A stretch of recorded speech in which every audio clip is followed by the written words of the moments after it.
me see if I go to the logic, right, which is man. So then they finally come to the logic, and we tell them A, B, C, 1, 2, 3, and then they don't want to tell you, dang, right? But I should have just came to you from the beginning instead of holding on to my own, ego and pride and whatever you want to call it. And now you sitting in your own misery for way too long when it could have just been done. Makes sense. Yeah. A lot of times, you got a lot of brothers that even with the woman they with or their person, they still won't even ask for help. They will sit there because the fact is, they don't want to feel embarrassed that they couldn't do something. But we always say God don't give you more than you can handle. But sometimes we just overstep our boundaries with that situation, and we think that we can tackle the world and take on so much, but we truly can't. And then when it's all said and done, come on, my brother. When it's all said and done, now you're sitting there like that. Because here's the thing, do the math. A lot of times when we fail or we mess up, who the first put? God, I need your help. God, I need your help. So if you're not embarrassed to ask God for help, you shouldn't be embarrassed to ask your fellow man the same thing. There's no difference. Because what we say, my help comes from who? My help comes from the Lord. So he helped me, I can help myself. And if I can help myself, that means I have the logic to help you. Exactly. And also, at the same time, if I can help myself, I should be able to go and ask anybody for help that need be, depending on the situation I'm in. Because we as men, we don't know everything. And some of us have to stop thinking that we know every single thing. But let me reset real quick. Mr. Ford, good morning, my brother. Welcome in. What up, y'all? You got your Bustelo? No, I'm getting it right now. I can't look after I get the Bustelo. Yes. No. You switched back to Bustelo. No, I actually threw the rest of it away. It's the Cafe de Monde. Oh, the Cafe de Monde. Cafe de Monde this morning, huh? You got Cafe de Monde. It's just the way it sounds. Cafe de Monde.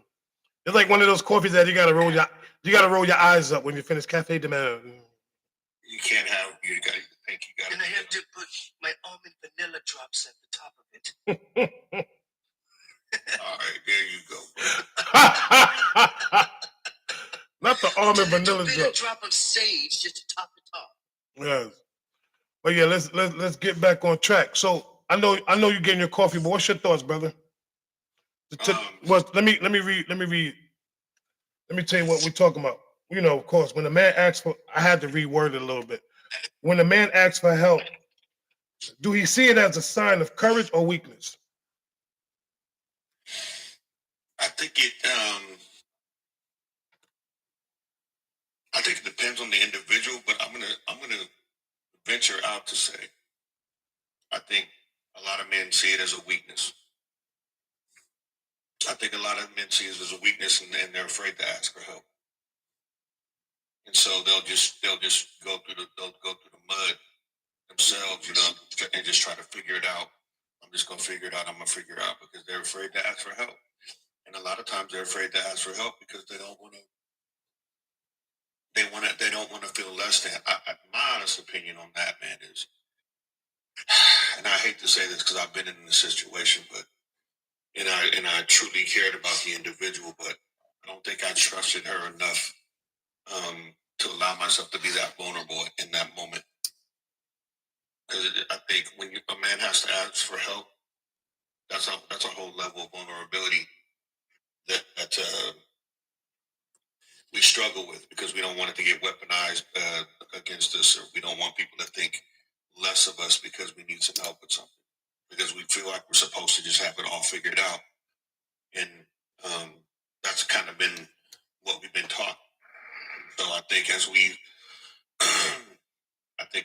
become more enlightened and more in touch with our feelings as men, we have these conversations and start talking about that. I think it allows us to express that, but I think it's culturally, I think it's something that's going to be hard to break in the near future. This is going to be.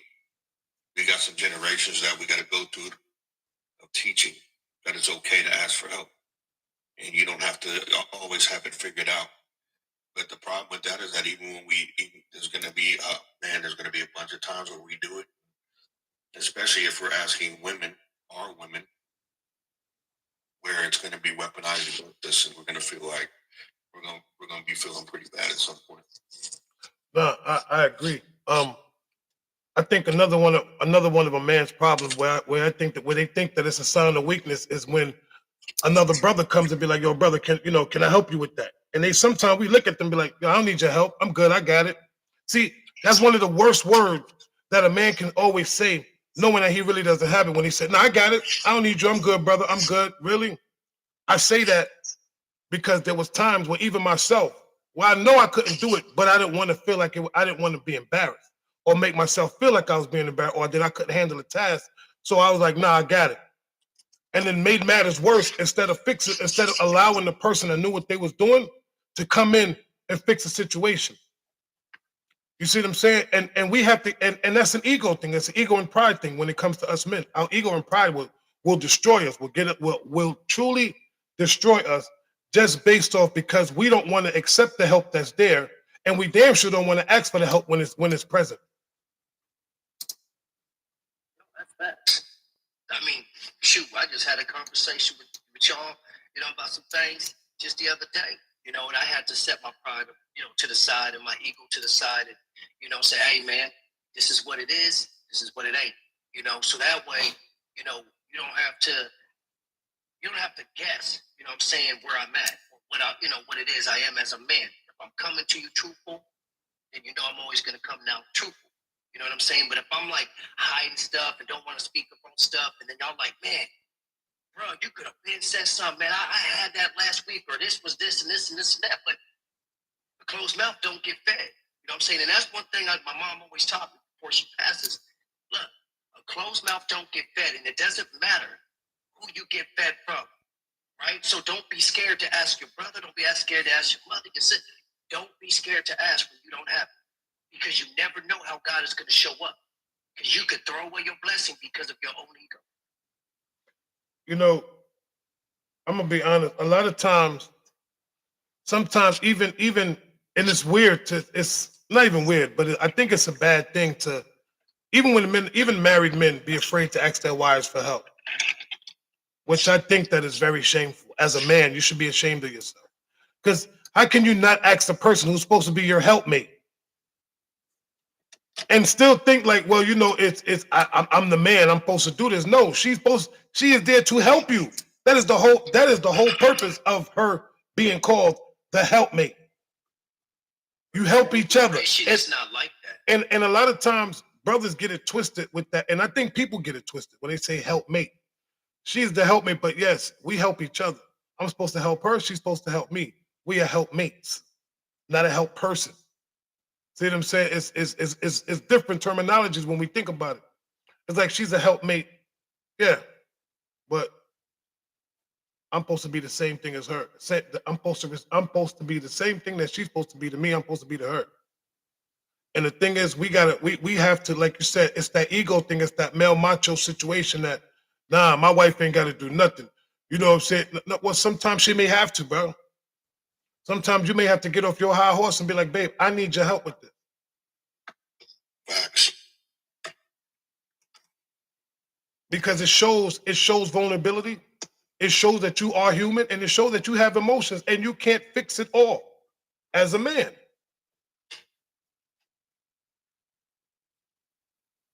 But sometimes in today's generation is that a lot of the women nowadays, due to social media, due to certain, things, it has not been programmed in them, or not even say programmed, but they weren't taught how to submit. They weren't taught how to be a helpmate to their man because of their household. Because either was a single mom having to take care of these kids and do all of this work. So now when the daughters get into a relationship, they have that mentality that I don't need to be there for you. You need to be there for me in a sense, because I saw my mama put in the work. So if you want to be with me, you're gonna have to put in the work. And so a lot of times in today's generation it's just that men don't know how to simply say I need help. And then because of the upbringings of both parties, most of the time people don't know when to be there for each other and how to help because they both don't ask. They both are too prideful. They both are too arrogant in their ways. So then they bring more conflict than they bring resolution because they never was taught. It's, you know, I say people, sometimes us men, we ask for help in all the wrong ways. Sometimes the help that we ask is negative, for negative situations. Yo, go help me. Yo, come help me steal his battery. Yo, come help me take this. Yo, come help me. Yo, come help me move the stuff out before she get home. Yo, come help me. You see what I'm saying? We don't ask for help in all the right situations, but in most of the time it's all the wrong ones, or when we're trying to be sneaky about something.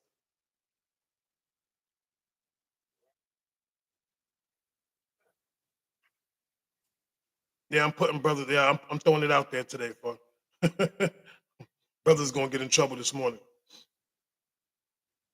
But it's the truth. But that's how men, most men operate, man. It's like that. Yeah, like until you mature, until you let your ego go, and till you let your pride go. That's when you start maturing in that area. yeah, like when it's about, especially when it comes to a man cheating and his boy knows, yo, man, I need you to look out for me, yo. I need you, yo, if she called, just help me out with the situation, man. Come on, stop playing.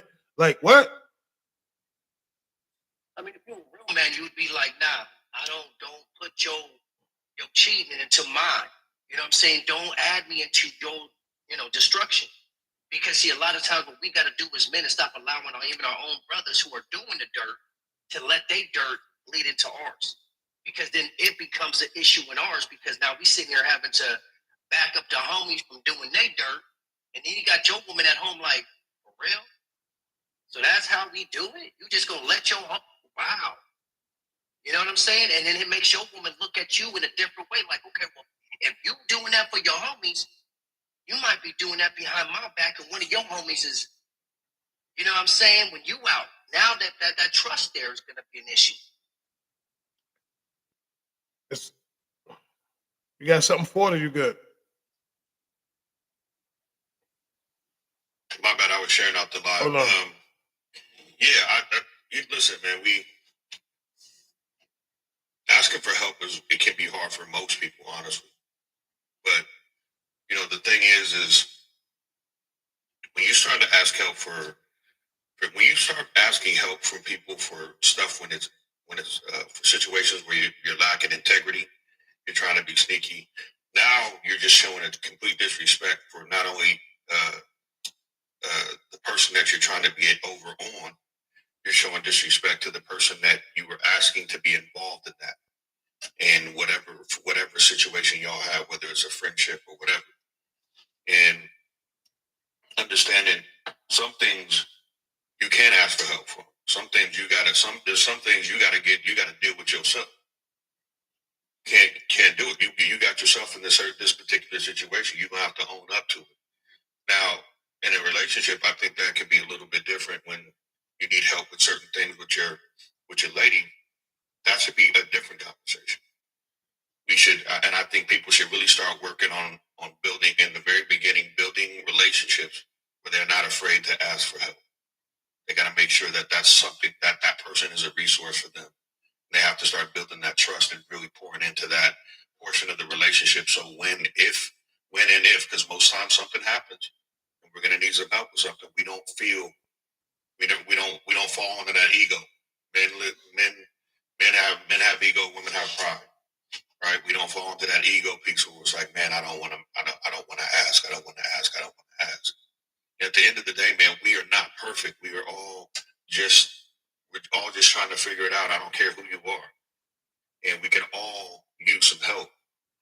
If you can't turn to your wife, and this is just, I'm not married, but I'm going to say this. If you can't turn to your wife for help, that is a problem. If you're afraid to turn to or even if you're in a committed relationship with somebody and y'all are courting and moving towards marriage, if you can't ask that person for help, that is a problem. And I'm gonna tell you something. More oftentimes, you should, if that's where you guys are moving, you should do it anyway. Like, why not for help early on to see exactly how that's going to pan out, because then you'll get a better idea of what you're getting yourself into. But a lot of times we don't do that, and we shut up and we try to figure it out, or we continue to figure it out, and then we find ourselves in, now we're knee deep in a relationship or a marriage, and now we really do finally need some help, and we ask, and it blows up in our face, and it's like, damn. No, you ain't lying, bro. But it's something that you said. I think men have an ego and a pride problem. I think we get both. Women may have one, but we got both of them. We got an ego problem and a pride problem. Our pride will destroy us, and our egos will murder us, bro.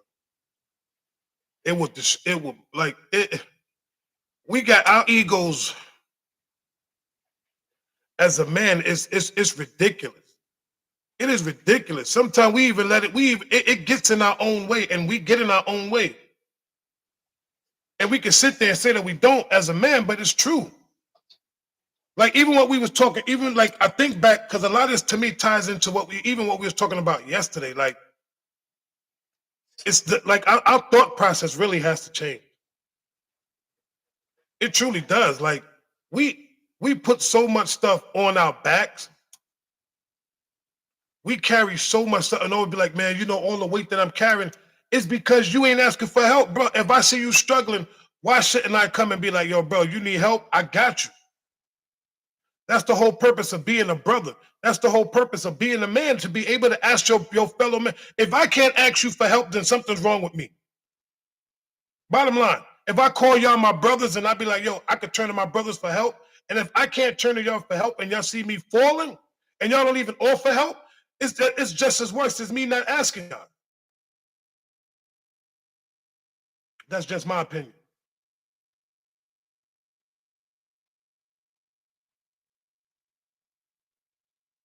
It's the quiet part for me.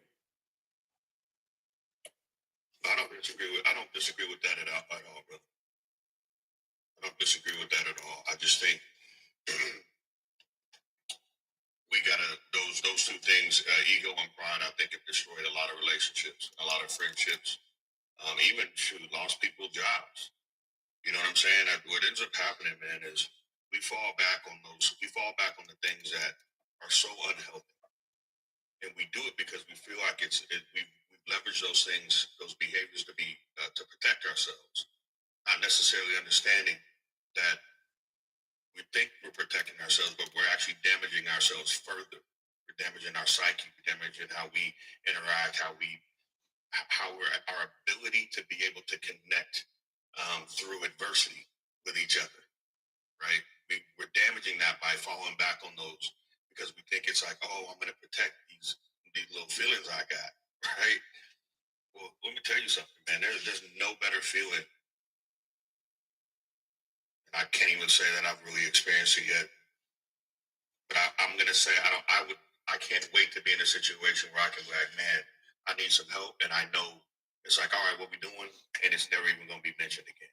All right, this is what we did. We game plan, we work through it, and then we keep going. But part of me is I got opportunity myself. Like, I'm not gonna say I'm not flawless. Like I have to get out of that ego. I got to get out of that pride and allow somebody to do something for me, as opposed to sit there and watch me crash and burn because I'm like, I got it. You know what I'm saying? That's not fair to them. It's not fair to them to not at least give them an opportunity to help, because you never know who wants to actually help if you're going through a situation. What's up, Unc? First of all, good morning, Unc. Good morning. How you feeling? Yo, why we over here looking like we twins now? Got the same type beard. I was looking on for a minute like. I'm about to bring the beard down a little bit, bros. Nah. I can't let mine grow out. You carry it on, Santa. I can't. So here's what we doing. I'm trying to get it gray like y'all. No, you don't. No. Stay young. Stay young. Don't do. No. Yeah. This ain't. But it's coming though. No. Marathon. Please let it. Yeah. I'll wait for Unc. So I can give him this. So here we go, Unc. Check it out. So I know, first of all, I want to thank Uncle for Uncle Angelo came up with this morning's topic. So round of applause for Uncle Angelo, of course, the topic master, the man behind the camera, doing all the work, because that's what he does. Hey, this hit home for me. This was like something I was talking myself about. See, that's one thing about growing. You gotta have some real conversations with yourself in here. So I kind of reworded it. I reworded it a little bit. So let me tell you how we win it.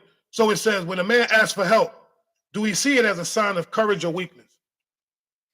Yeah. Okay. Look, I know, because it's right here.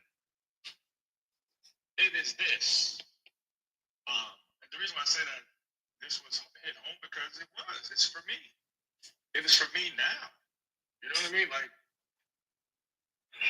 I'm when I'm solid in the areas I'm solid in, I'm solid.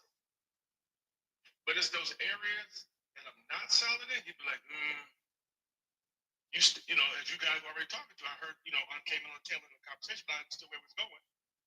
We are very, very programmed.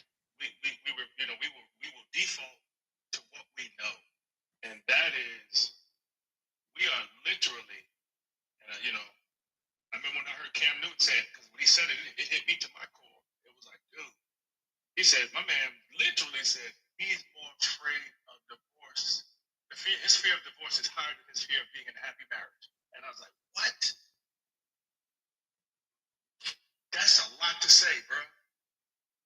That your fear of divorcing and not having a happy marriage is way higher than you being in a happy marriage. And you've never even been in one. So you're drawing a conclusion of something you've never even seen a success in? That's scary. But that was home for me. Because it's like, bro, I'm really good in a lot of things. But those areas I'm not good in, I'm getting used to now because I have somebody I can go to. Hey, I don't know about this. And not feel like a failure. Because again, you know how it is. When you ain't producing growing up, you're programmed on how to get from point A to point B, and you got to figure out how to get there by any means necessary sometimes. And that's the real thing, is that because when you start understanding those spaces that are, you don't operate at optimal levels, it hits you. Because again, not only is it, we have to understand, again, it goes back to the core of how we're brought up. And here's the thing, it doesn't really matter what generation you're in, it's still a residue of. Because guess what? We were raised by the person behind us that gave us the rules. And there's only a small percentage of us that were given the rules of, hey, you can do better than this. I love to hear when people say, my parents always said, or my mom always said, you can do this and you can do that. I didn't hear that. That's just not a knock on my mom. I didn't hear that. So when you have these flaws, you start asking yourself, am I really good enough? But when you have areas that you don't excel in, you go, And here's the thing, and now you're gonna go ask another brother or another person that you trust, male or female. Most of the time, what happens when people say, "Hey man, I need some help"? What is the first thing? It's money related. It's not money related. It's, hey man, I'm struggling with trying to figure out how not to cheat on my spouse, or how not to lie on this form, or how not to go out here and just, you know what I mean? And that's what goes back to when we talk about integrity, because again, you start feeling like things are tough all over. But it's tough for a man to say, I need help. Because again, the standard, whether we like it or not, is so high for us. When I say the standard, I'm talking about you're the one. You are the one. And that's why I said I take my hat off to single mothers. Because they got to be the one and the two. So this is why I said, but this hit home for me. That's why I said it wasn't hard, because I was talking to myself about it, like, okay, if you take care of this, here's the thing. Knowing that if I take care of this, there's a reward for it. But me and this thing is still fighting. It's like, bruh. Because in my mind, I keep having the conversation. The conversation is louder in my head about, what if I don't get it done? Or what if I can't get it done? Now what? That's the fight right there, bro. That's the fight right there, because that's the conversation. Because at some point you have to tell yourself, I can get this done or I can't. But there ain't no, you can't keep going back and forth with it. Somebody gotta win. And right now, until you go win, we already know what's winning.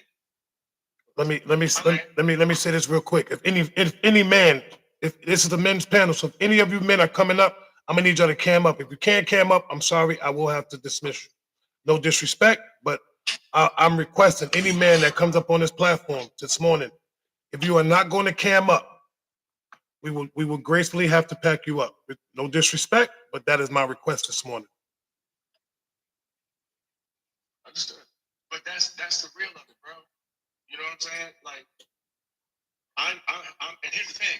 This is why I say it's as men, it's so important for us to make quality decisions in our life. And here's the thing: we can no longer make the excuse. Well, you know, my life has been okay, cool. Are you still breathing today? Then you can make quality decisions today. Because here's the thing: you have no idea what's happening an hour from now. You can speak on what happened an hour ago, but you have nothing to say about what happens an hour from now. And that's what's important. So that's why I say one of the reasons why I wanted us to talk about this is because, and I wanted to say it the way we say, my thought process was saying, what would it look like? What would change if we would just be strong enough and have the courage to just simply say, I need help. And then once you say it, accept the help. Willingly. But that's the hardest part. Don't fight it. Don't look. Don't try to manipulate it. Accept the help if it's genuine. And here's the thing: we already said, well, what if the person, you always gonna hear that person. What if the person ain't really trying to help? Okay, that's a part of life. So all of a sudden, it's different in this area when it comes to us versus other people. You understand what I'm saying? I like. Good morning, bro. Brother Wisdom. All right, now. So he may not hit us too hard because he's laying down. So he may not hit us too hard. That's when he does his best work, bro. That's when he does his best work. That's right. Yes, sir. Yes, sir. Now we got you. So you know what this morning topic is, Wisdom. I know you probably is in the car. Oh, you need me to repeat it. First of all, I came in kind of late. Okay, first of all, you know how we do up here. How you doing this morning, my brother? Yes, sir. I am well, my friend. I appreciate that, man. I'm well. I'm feeling good. Excellent. This is what we always like to encourage brothers and always ask how their day is going or how their morning start before we give them what we're talking about. So this morning is, when a man asks for help, do we see it as a sign of courage or weakness? Well, we unfortunately have to see it as a sign of courage, because we're told we're weak if we do seek help. So it's the programming that they entered into us that, strong man is, the strong, silent, alone dude. He does all the work by himself, which is foolish. And you're told no man is an island in a sense, right? No man is independent. We are all interdependent beings in every walk of our life. You're not making no food. You know what I'm saying? You go to the grocery store. You depend on life in itself. It's an interdependent cut. But we're told we do it all when we really don't. Then we get around people and we tell them, we doing it all. I do it all by myself. No such a thing, brother. You making tires? No such a thing, brother. You're not doing everything by yourself. It's just not possible. And that's what I said. They enter into our mind a level of foolishness. So we have to think of it as courage, unfortunately, when it's actually high intelligence. Strength seeks balance. If you got the same strengths across the board, you all have the same weaknesses because you're all the same people. How does that make sense? It defies logic. You know what I mean? So it's unfortunate that we have to look at it as courage, but it must be. We have to get people out of the mindset that to be courageous is a good thing. To be responsible is a good thing. We ask for the accountability without responsibility. People who are responsible are accountable. That's my fault. That's on me. Let me step back and take a look at it. You don't got to tell somebody to do something. You don't have to promote your goodness. Another person to say, that's a good dude. Why? Because how he lives. You don't have to tell nobody these things. You simply have to be the thing and stop trying to talk about the thing that you are. It's not necessary. So we have to enter into our minds the narrative of our own design. How does this work for me? Well, how do I want to be perceived? How do I want to be received? And in that, then we can then start entering into our own programs to say, hey, get with a group of young men or get with a group of men and seek wise counsel. Even kings have wise counsel, make their own decision, but you still take in information that's relevant to what it is you're trying to do. No matter if it's your job, if it's your school, if it's your family, if it's your love, you seek wise counsel. So in the seeking, that is courageous for whatever the reason. It has to be so. And so we can stop thinking that we're not this thing if we don't do this thing, because that takes away from us. It doesn't allow us to balance with our love. It doesn't allow us to balance with our families. It shows us in a way that someone else is controlling how we're thinking about what should be a natural need, in partnership, in alliances. These are smart things. Even companies do it. Everybody seeks a smart alliance. Okay, so that in itself says, if I'm weak here and I know a guy who does something better than I do, I need to partner up. That shows strength. That's not courageous. They just call that strategic business decision. So you're doing the same thing in your life. So I just think that that's valid.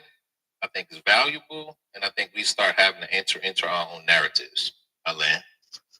It's something that you said. I don't know pretty much if anybody caught it, but I caught that, and I'm sitting here just basking in it. When he said responsibility, if a responsible person is an accountable person. Look, you know how far that went over so many people's head? A responsible person is an accountable person. That's solidified to me. That says a lot. That shows so much strength to be. Some things don't even need to be broke down. Some things does not even need to be broke down, brother. I'm so serious, man. But when it comes to, first of all, anybody else got anything before I say anything? I don't want to cut none of the brothers off. I kind of made a vow last night, so I'm trying to hold on to my vow. Listen, we talked about this last night. I'm proud of you, brother. I'm proud of you. Keep going. No, y'all good. Y'all got it. No, I appreciate what that brother said, because it's really about what we're talking about. I love these kind of conversations. It's because we're not talking about a problem. I'm cool with, if we're gonna talk an hour, okay, or 2 hours, we're gonna spend 40 minutes talking about problem, and we're gonna spend the rest of this time talking about solutions. We have to get out of the habit of bringing up a flaw, bringing up a concern, bringing up areas of weakness, and say, oh, you know what? Yeah, that's it. And spend a whole day talking about with nothing, figure out no takeaways, nothing that you can take home and you can actually apply starting now. Again, it goes back to what I said before. We as men have been sold a bill of goods by the enemy as well as folks in the foxhole with us, and we don't realize it until we get older. So that's why I laugh when you hear a lot, when the conversation comes up. I'm not going to say men and women, but when the conversation comes up saying, well, you should have learned how to do this a long time ago. Well, you can't learn what you don't know is wrong. You know what I'm saying? So how do you actually address issues that you don't even realize are actually wrong? See, again, we want to hold people, as my brother said, hold people accountable and responsible for things they don't even realize are flaws or negative attributes. But once you realize that what you're doing and how you're operating is not only not helpful but detrimental, then you have to go, okay, I'm messing up. I need to fix this. And that's where the real rubber meets the road. That's why I want to have these conversations, because we as men, again, I'm saying that not to be disrespectful to the women, but we as men, when we take our space back, this is where the change comes in. When men are doing what they're supposed to be doing and designed to do, because here's the thing, a lot of times we are designed to already do. We ain't gonna figure it out. We're just designed to do it. We are design fixers. So imagine we start fixing the things we know need to be fixed. How better would we be on this planet? And I'm talking about us that look like us. But the thing is, the rest of the world. But here's the thing. But you know what the beauty of it? We got the blueprint. We just not using it. We just not building on that blueprint. We already got the blueprint for everything that we can possibly do. And I'm talking about us. The blueprint is already embedded in us. But we so lazy and so with this so-called too much masculine energy that we're not even willing to ask the next brother, listen, we got the blueprint, help me put this together. So we can all ask each other for help to continue to build this, but we don't want to do that. We too busy want to sit on our asses and just want to look around and be like, yeah, I got the blueprint, but I ain't gonna do nothing with it because I got this. I don't have it because I can't do it alone. I need help from my fellow man. I need help from my brothers. Period. I can't look at it, and it's not being weak. I'm showing so much strength by asking my brother for help because it lets them know, like, listen, I need you.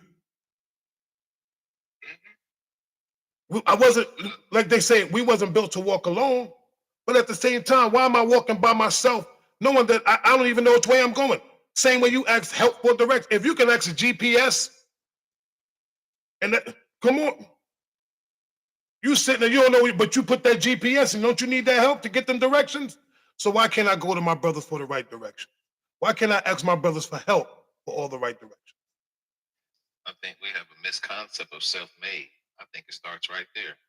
Because when we think self-made, we think nobody else is involved. We think there's no other information being given or no other information to seek. So we think self, and we don't include anything else in the world. No books, no music, no song, no TV, no nothing. And we think that's self. That's how self is, and there's no such thing. You're bringing in value from others. So when you're saying, even in the self has to seek to get that value. Like you said, how do you know to do something that you don't even know is wrong? So you're not taking this, and even in that, it's a self-assessment to others. How aware are you of the other spaces that you enter into with that self-assessment? So it's me checking me around other folk. So when I come into a space, how am I perceived? How am I received? That's a self-assessment. Am I coming in hot? Am I coming in aggressive? How am I coming in that space? That's self-assessment. But either way, there's no such thing to me in the mindset of how we're conceiving self-made. Oh, he's self-made. He put it together himself. He had to learn from somebody to get there. He just didn't become that simply because he thought about it. We think about things all the time, but we still have to find a way to become that. So in the way, that's where you find how that self became, in whatever way that was. So we got to change some of the concepts in order for it to make natural sense to us. Because be it man or woman, and whatever that is, information, there's still something that adds to the self for it to become. So we're thinking too much of this individual away from all things to being a thing. That's just not possible. You know, even in the meditative state, you still connect to something higher than you. So it's never possible to be something alone in the sense of why a self-made man or the solid standard alone individual, even when you say, you know, to a guy, you good? He's assessing everything in his world to get to that point. Is it my job? Is it the money? Is it my woman? Is it my family? You know what I'm saying? Is it the clothes on my back? Everything around him has to be assessed in that you good before you can even go further in that conversation. So it's never just an individual cut off from all things. And when we think that, we take it too far. We even go to the emotions. Can't cry, can't laugh, can't show joy.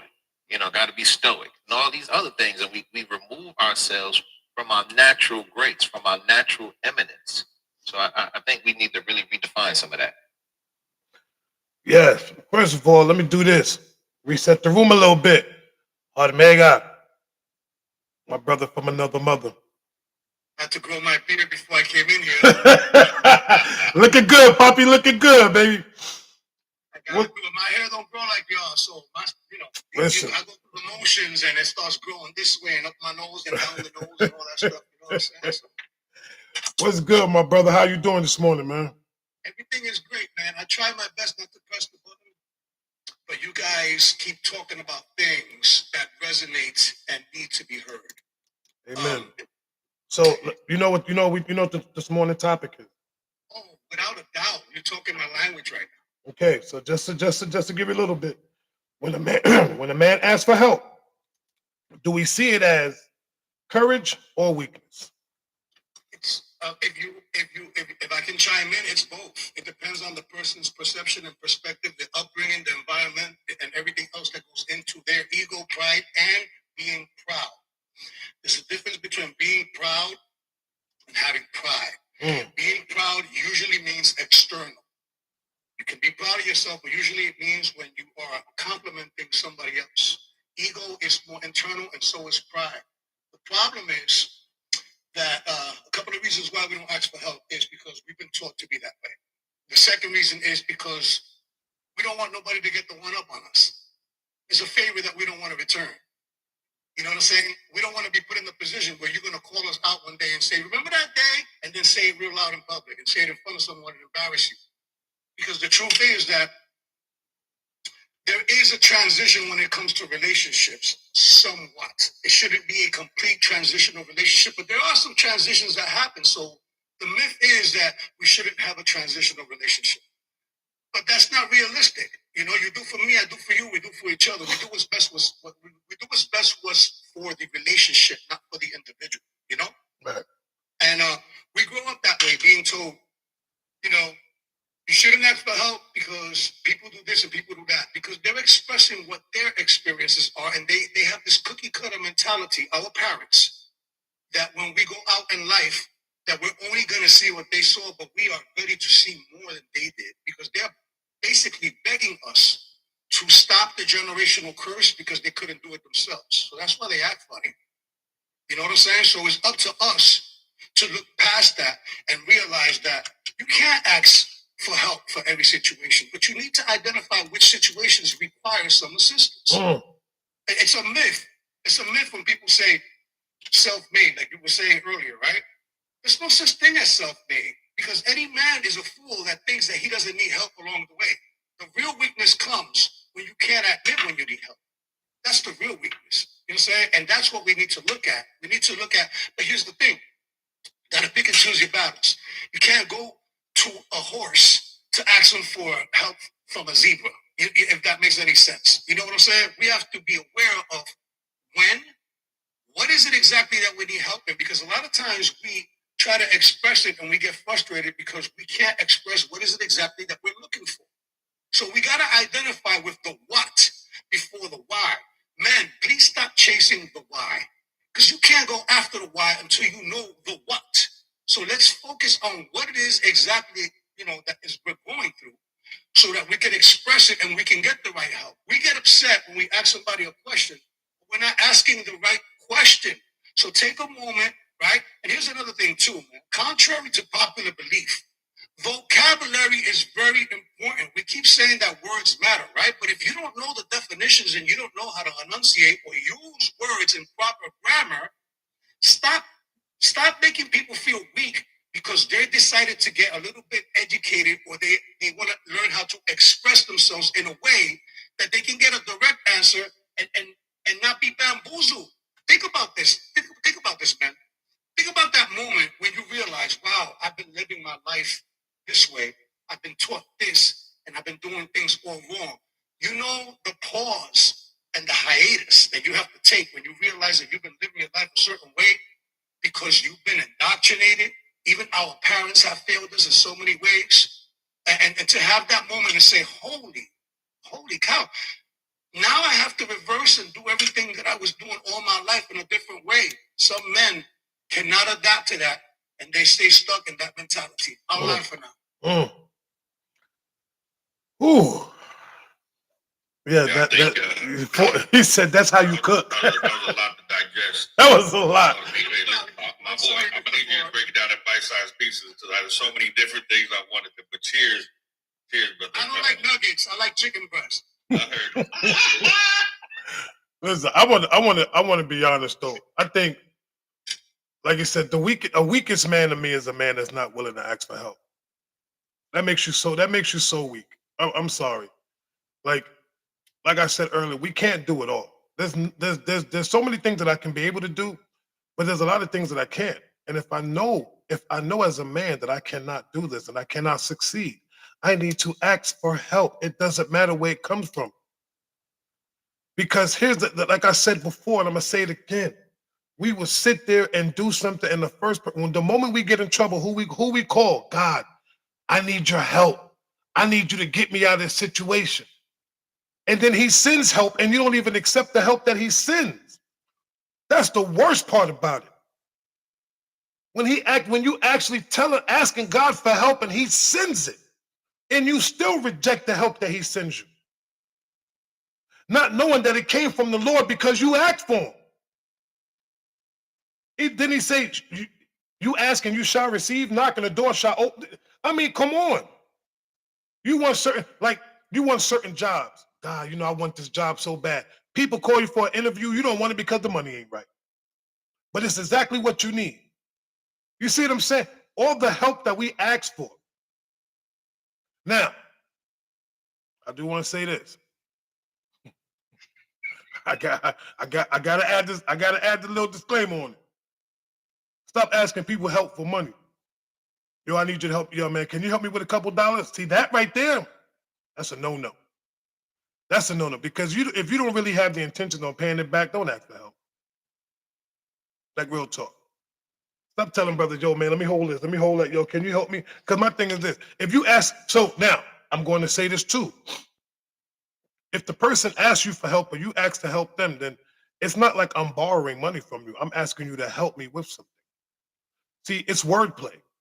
And some people get that part twisted when, well, yo, you owe me this. No. I asked you for help and you decided to go in your pocket and help me. The same way if somebody asks me, yo, can you help me with, yo, man, I need your help. What do you need?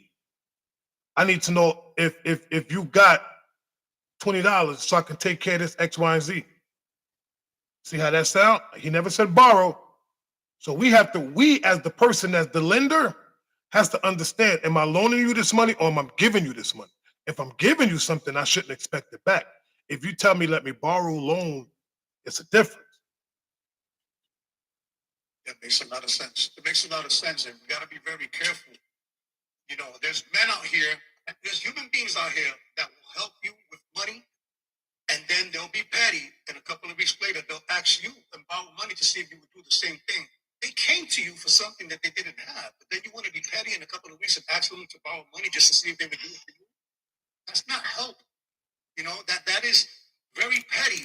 So this is, don't ever lend someone or give someone something that's taking the food out of your mouth and your family's house. Well, let me do this real quick. Come on, listen, ladies and gentlemen, respectfully, please. We got 300 people in here. We only had 37K likes. My goal is to get to 100K today. That's all I'm asking for. So can you please, respectfully, can we get some power taps this morning? I'm asking now. See, this is me asking y'all for help. Can y'all help me help this live? Because you guys are the heartbeat of the live. Help me, help you. Help, exactly. Now you see that's called. See how I did that real quick? It ain't hard to ask for help. There's so much in that though, Brother John, because it's like it's a complexity of sorts, right? You can help somebody the way you think they need to be helped your way. So I can give you the help the way I want to give it to you. That might be helpful. And then you can help somebody the way they need to be helped, the way they can understand and receive it. Because people can't always receive what you're giving, even though you want to give it to them. So you have to make a decision. I can help you my way or I can help you your way. Which one is more valuable to you? And I think the missing piece to that is when people are asking for something, they're not asking to be better. So if I knew Brother Jones was a financial advisor, and I said, can you help me with some money? I could ask him to help me be better with my money. So we're not seeking betterment, even when we're asking for what it is we're looking for. We're not receiving preparation.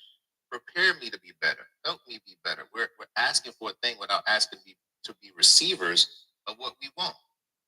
I want that good woman, but I'm not prepared to receive that good woman. I want this money. I'm not prepared to financially invest this money. So we're asking for something without the missing pieces of reception and betterment. That goes along with the ask, whatever it is you're asking for, and not just the thing that you want, because you're just going to maintain. The definition of the insanity is doing the same thing twice with a different result, right? So I take an acronym of FAIL to say first attempt in learning, FAIL. Because if you try it a couple of different ways, that's new information. So each time you try it with new information, that's the first time with that information you tried it. You didn't get it right. So when you do get it right, that was the first time with that information. So it's not so much it's an attempt in learning. And that's all we're trying to do. You only get one time at each year of your life to get it right. 12 months. That's it. 50, 51, 52. You get 12 months. That's it. Whatever you didn't get right, it's on to the next year. That's it. So you have to take more umbrage and going slower at it, right? And adding value into you as you pass through, because you only have a limited amount of time to do this. So you have to give that grace, you have to have peace, and you have to have patience in the understanding of what you're trying to do.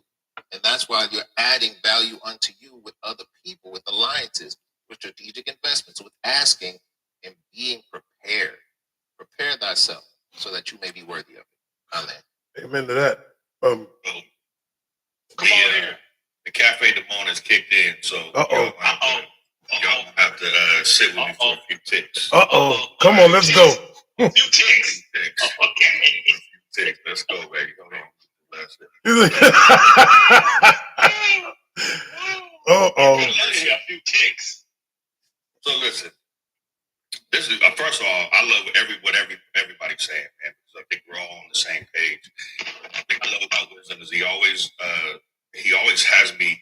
I think a lot like Wisdom, but the way he presents it, I'm like, man, that's okay. I understand it that way as well. So, but what I want to do is I want to go back a little bit further. Like we're talking about what we can do to be able to ask for help. You know what it looks like and what it feels like, right?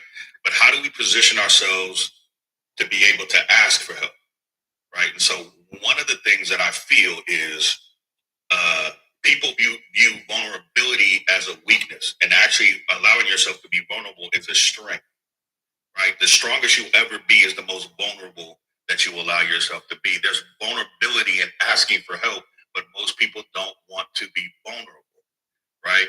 So then we got to ask ourselves, why don't we want to be vulnerable?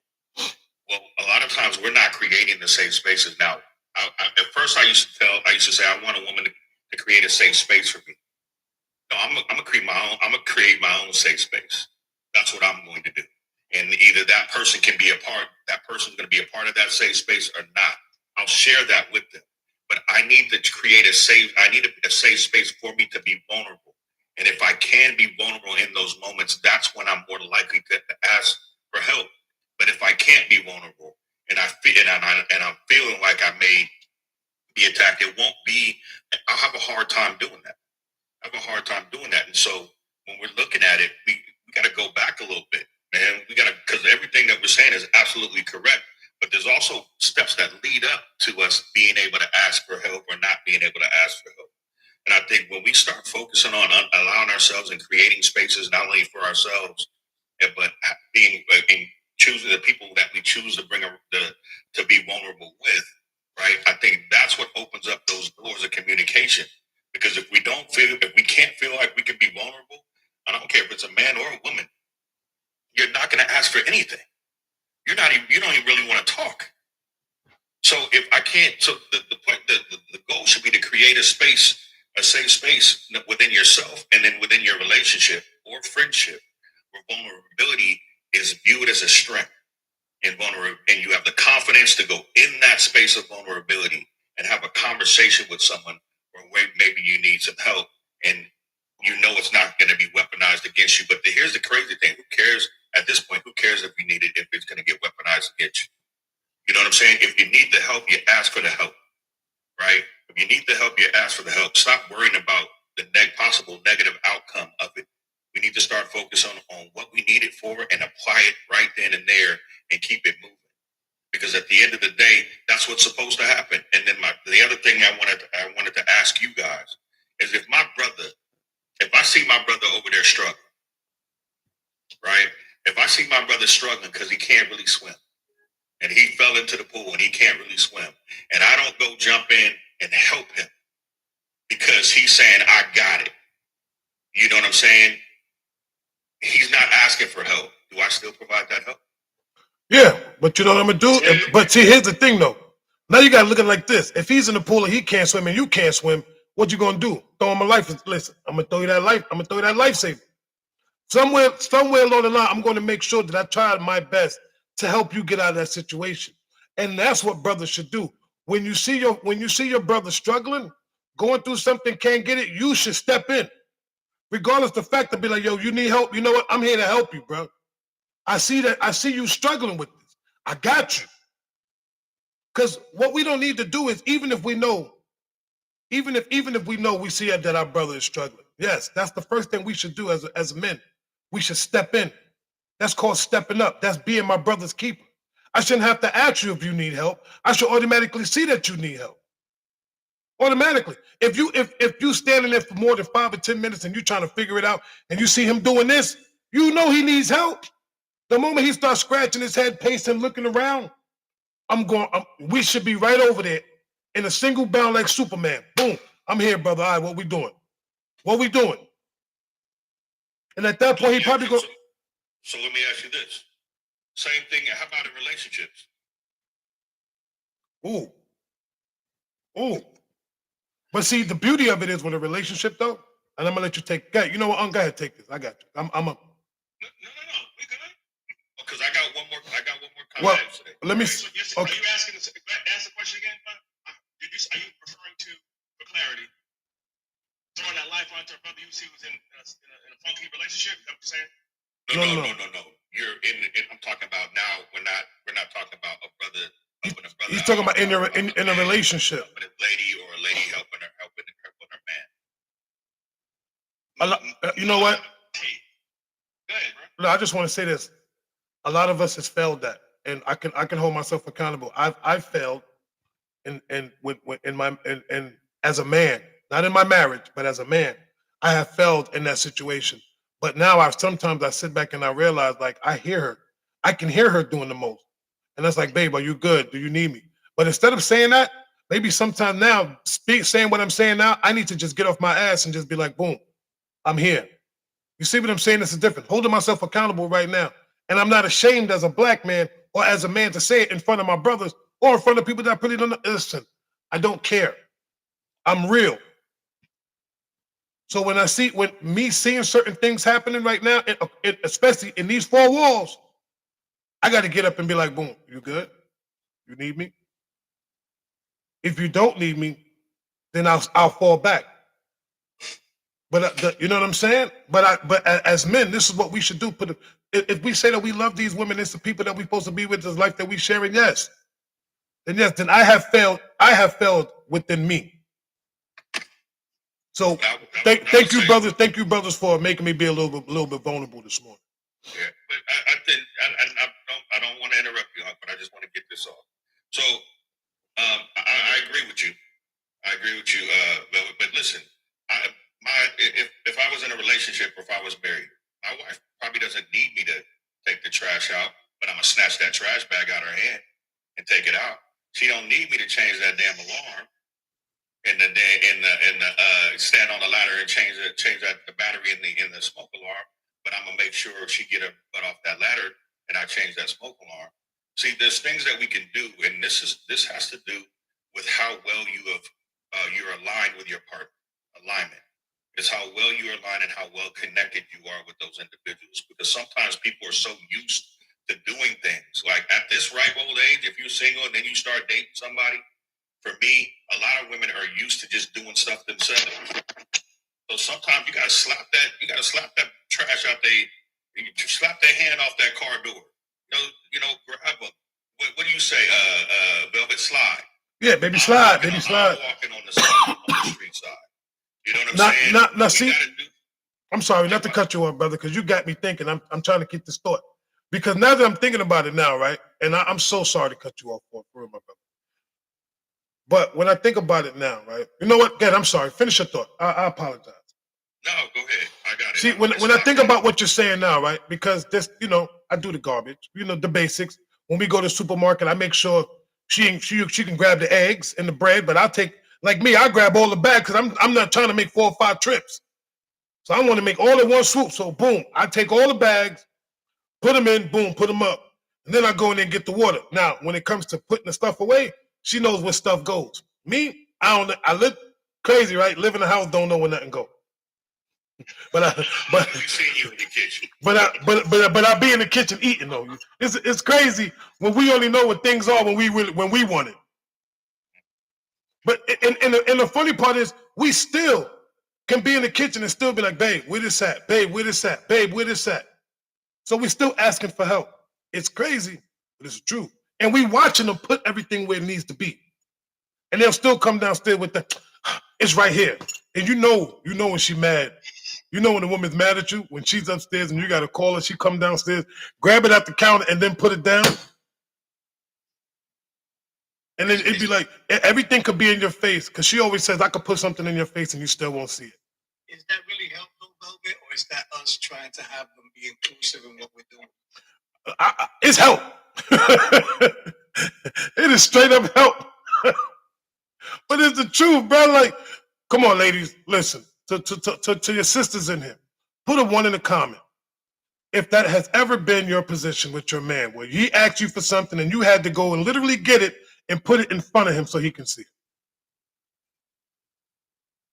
They can tell us where it's at. We're still gonna ask again.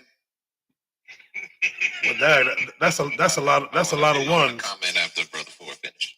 But go ahead, that's a lot of ones, bro. So the last thing I want to say, and this is just for men and women, right?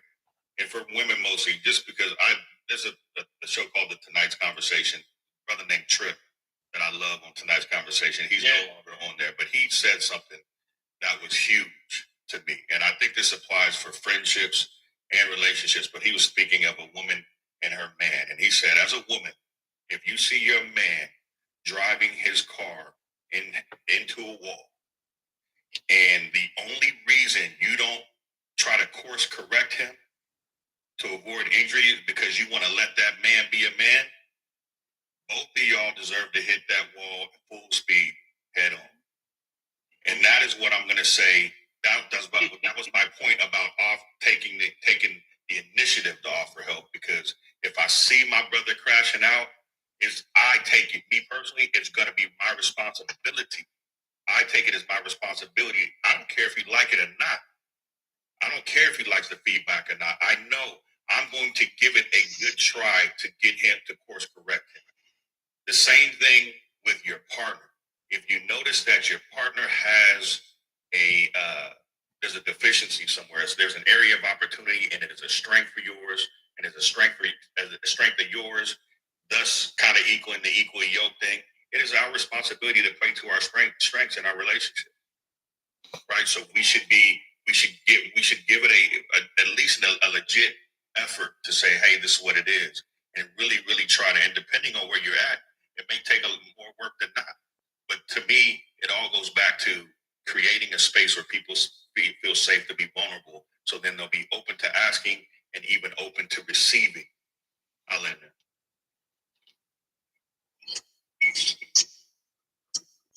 You got the floor, Wisdom. Oh yeah. Yep. So just staying in line with Brother Ford, it's like, we really think about how we can give, how we can receive, and it's like in our relationships. I want to stick with that in particular. Is that it's the act of service. All people want to be needed, feel required, feel valuable in what they're doing, right? So when we're saying to our women, let me help you, let me do this, some people can't receive. You can tell your lady one thing, and she hears from a girlfriend, she takes that immediately, whole heart, goes and runs with it. You're like, I said the same thing. It's about the reception and how you want that idea to be received. Is it more important to be your idea? Is it more important for the person to receive the message of the idea, not where it comes from? And in many cases, when we're talking about help, right, receiving help, some people don't receive help well. They just don't feel good. They feel less than if they take it in, if it comes from the outside, because they feel like they can't do it without this thing. So we're looking at the real dynamic, like when Mega said, the complexity of how do we get this done and avoid the whole politics, the whole red tape of where it's coming from, who it's coming from, but it's most important to get the job done. How do I get this message in where you can have it, you can receive it, and we can move forward together? Because how we're able to process information sometimes comes from a place where we're not understanding. Like you said, the what? This could be a trauma that's in the way of you receiving something from me. So I can't even get the why this is going on. First, I got to say, okay, what's stopping the message? What's stopping you receiving? What's stopping me from receiving? So help in itself has other complexities that we should take just a small minute, take a breath, and realize it's not so much me that needs to be the one to be the savior, but it's me who wants to be a part of the value, the added value of this relationship going forward, and making sure this person feels like they can do that thing with this information. So I think our helping and our preparation and our betterment, we can do a great thing and really keep talking about this. I think it's really especially in relationships, Because a lot of times you can say one thing and a person can hear a whole nother thing, even though the words never change. You know what I mean? So it could be man or woman. I'm not going on nobody's smoke. I'm just saying it depends on how the ear is ready to receive it. So this is a great thing. I appreciate y'all. And thank y'all for the gifts. I also think not asking for help is selfish. It's selfish, and let me explain it. We rob the people that care about us the opportunity to be of assistance. We rob them of that opportunity. People who care about you want to help you. So for you to not ask for help, we're literally not giving the people that, whether it's a friendship or a relationship, we're not giving them. Man, this one just hit my heart heavy. Come on, let it out, brother. We're not giving them an opportunity to help us, and then we wonder why they're not responding to us. We're not giving them an opportunity to help us, and then they don't feel like they're useful. You know what I'm saying? Like, that's not fair. It's not fair to say I love you, but you can't help me. It's not fair, man. It's one of the most selfish things that you can do. And so Wow. yeah, that was rough. I'm gonna land right there. Nah, let that out, bro. You better let that go. Let that go, man. That's borderline disrespectful, especially if you know who you're dealing with. Yep.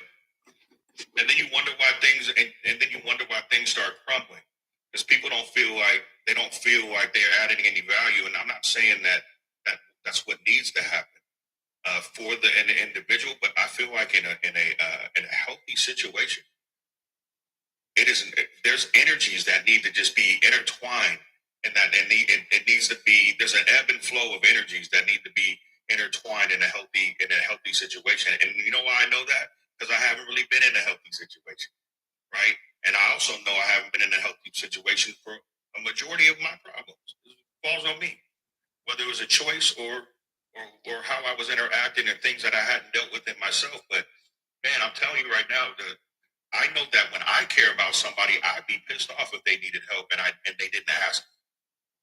So why am I going to, if I would be mad, why would I deny somebody that cares about me that opportunity to step up? Because I know if you don't ask me, then I'm questioning myself, right? And now I'm throwing a reasonable doubt of whether there's some doubt in there about who just I am to you, or am I good enough for you, or whatnot, depending on how it manifests within your heart. You know what I'm saying? It could show up in different ways. And I think we need to really sit back and ask ourselves, not even ask ourselves. We got to stop being selfish.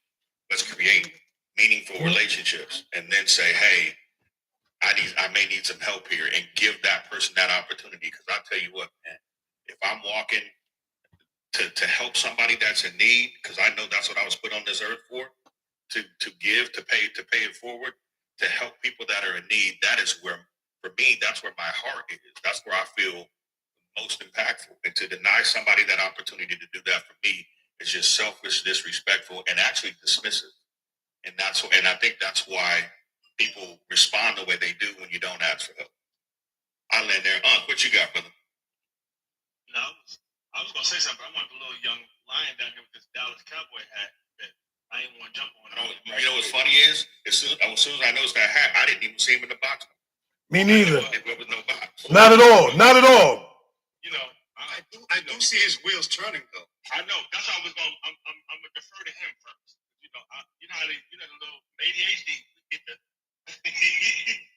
Come on here, baby boy. Come on here. He started limping. He had an injury. I didn't know what was going on with him. You ain't drinking no water.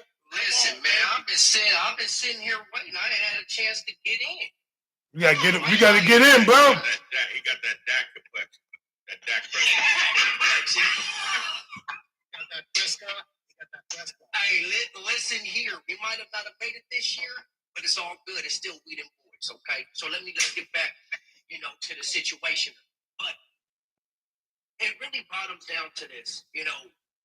Let's go back to the beginning, right? Where did man's wisdom come from? Where did all this understanding truly come from? It came from God, right? With Adam.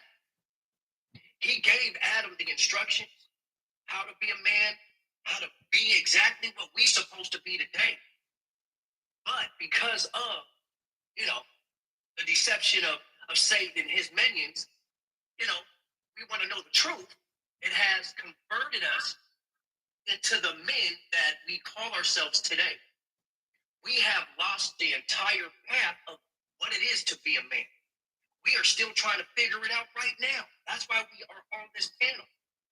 We are learning. We are maturing. We are getting back to the basics of what a man is supposed to be, how we're supposed to operate, and how a woman is how to operate in her.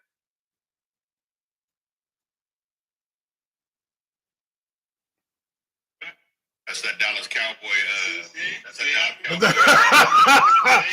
I knew y'all was gonna say that. Get the stadium right now. That ain't no good. I knew y'all was gonna say that. I knew y'all was gonna say that. That's that Dallas Wi-Fi. That is the true meaning of landing his plane right there. Yo, y'all ain't right. Y'all not right. Okay, so let me say what I was going to say real quick. In this, I wanted to definitely lift up my brother, Tyson Beckford.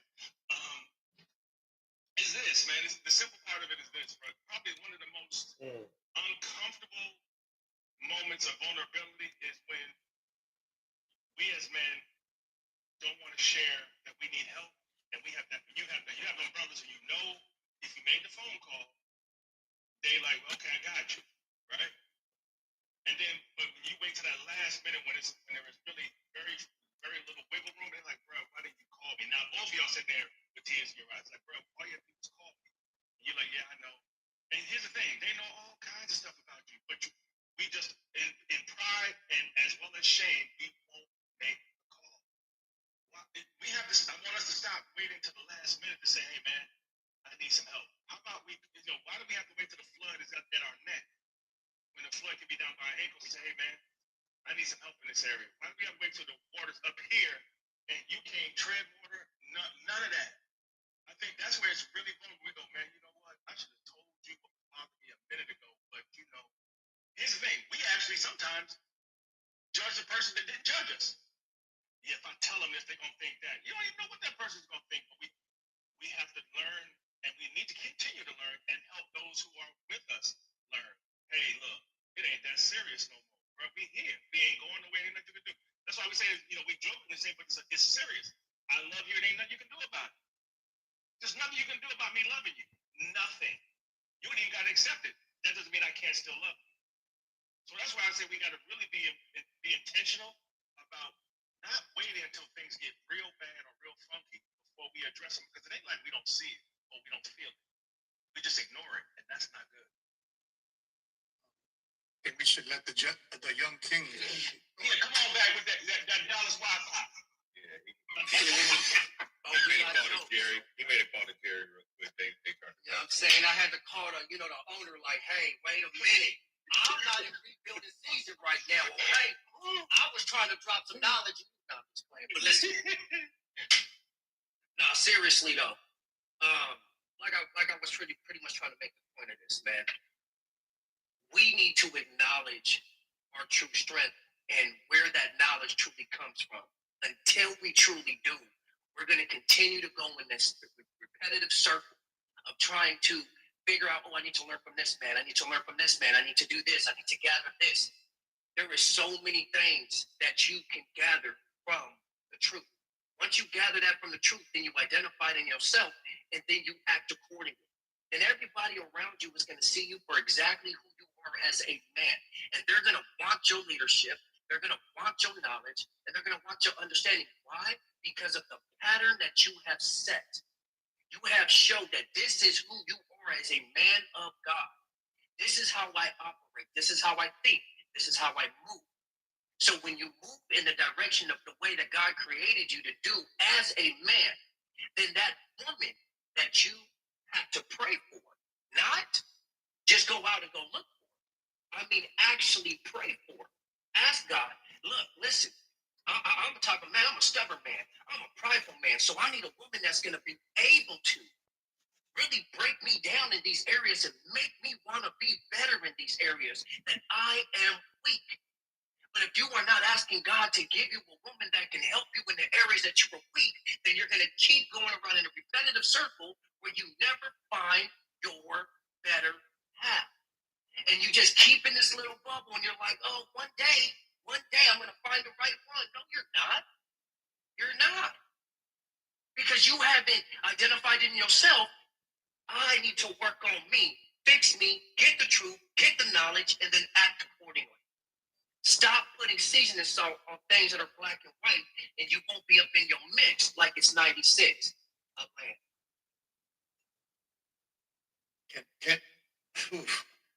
Bars. Can I please dare to go after what this man just said? For those that know me, I take notes. This is more powerful than a mental note. You understand what I'm saying? Men, stop thinking that you can think and you can remember everything, because you're going to slip. One of the problems that we have as men is that we have too much going on and we don't release it. And writing something down on a piece of paper could make space for new things to come. We're getting started. Give me a second. We're just getting started. I need at least a minute and a half. Okay, watch this. There's a difference between wants and needs. If you don't know the difference, you're going to keep asking for what you want, and everything that you need is still going to go further and further back. Number two, there's a difference between alone and lonely. You could be in a crowd of 30,000 people and still feel alone and lonely. Say that again. You could be in front of a ton of people, even in a concert, and still feel alone and lonely.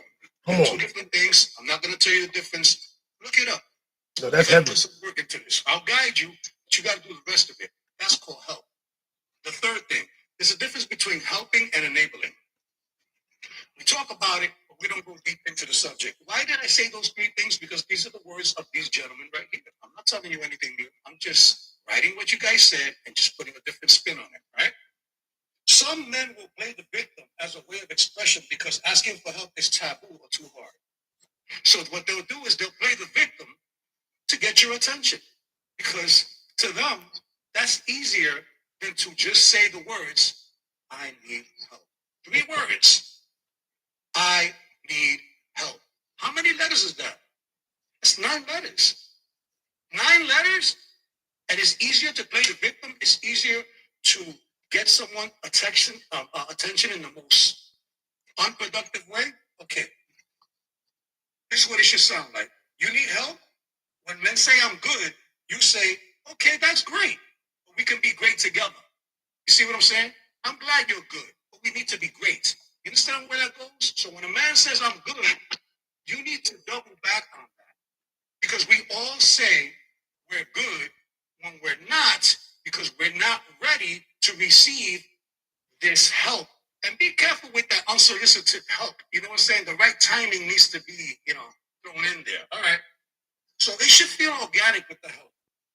And remember that consistency turns into a pattern. So I'm glad the young king said the word pattern, because a pattern is stronger than consistency, because all you got to do is do something 2 or 3 times and then that's consistent.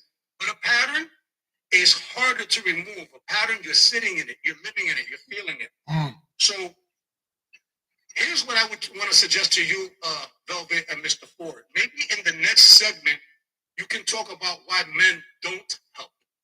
Because you can't have one without the other. See, because if you want to see why you're not getting the help, it's because of what the gentleman said. You got to prepare yourself to be helped.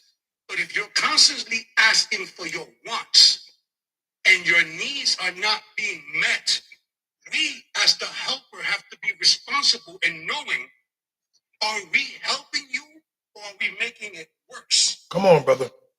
So think about this. It's okay to be vulnerable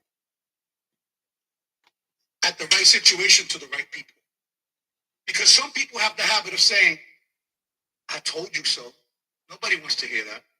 Nobody wants to hear that you told me so. I wasn't ready to receive your help, but if you're a true helper, you will have that prudence, you will have that patience, and you will wait until that person is ready, because some things are not meant to be forced. Some things are not meant to be pushed, right? Why did I say all this? As the helper, you also have a responsibility to this situation. It's not just on the person who needs help. I think Belvis said it, but you got to start reading between the lines. You got to start looking at things from a different perspective, because I'm the type of person that if you need my help, I need to know two things. What's your plan and what you're going to do with it? Oh, well, you should trust me. Do you trust yourself? Because if you trusted yourself, you wouldn't be coming to me.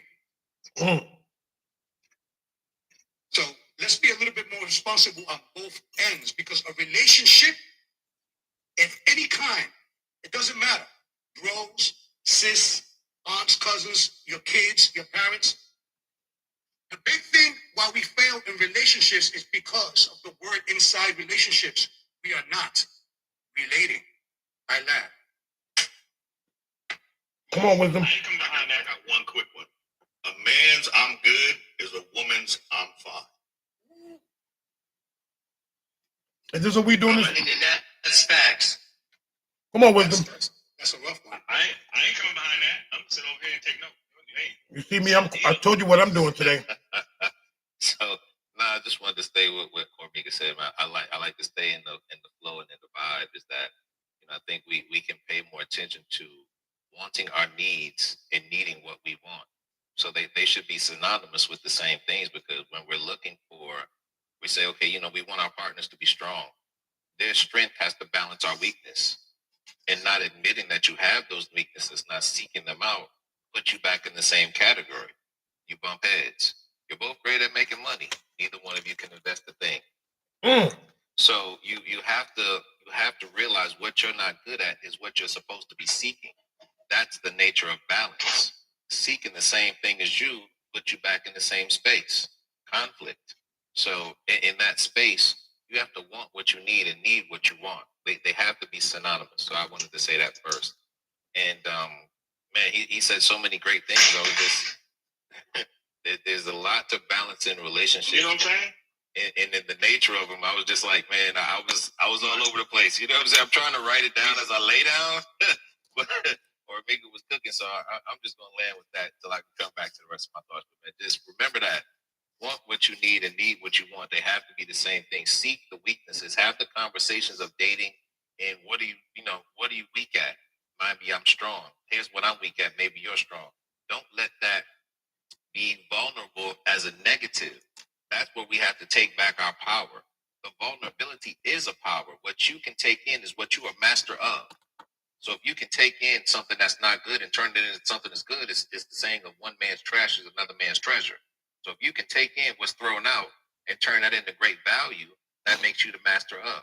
So in the very same sense where people can say, oh, you're weak, you're this and you're that, and you can stand on that, you can use that for fuel. You take that to the gym.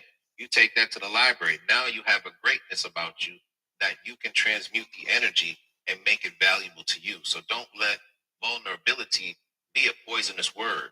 Don't let these things become negative unto you. Make them power to you. You need the emotional connection. You need to have needs and make them valued. So I just want to land with that. That's what wisdom. You're talking about being equally yoked, right? My weakness is someone's strength, and vice versa. We balance each other out. It's the yin and the yang of it, right? So we end up being together, for the greater good of us. We are locked in, and we are stronger. And the goal should be to turn your weakness into a strength. You shouldn't just allow the person to show up that way and not learn, right?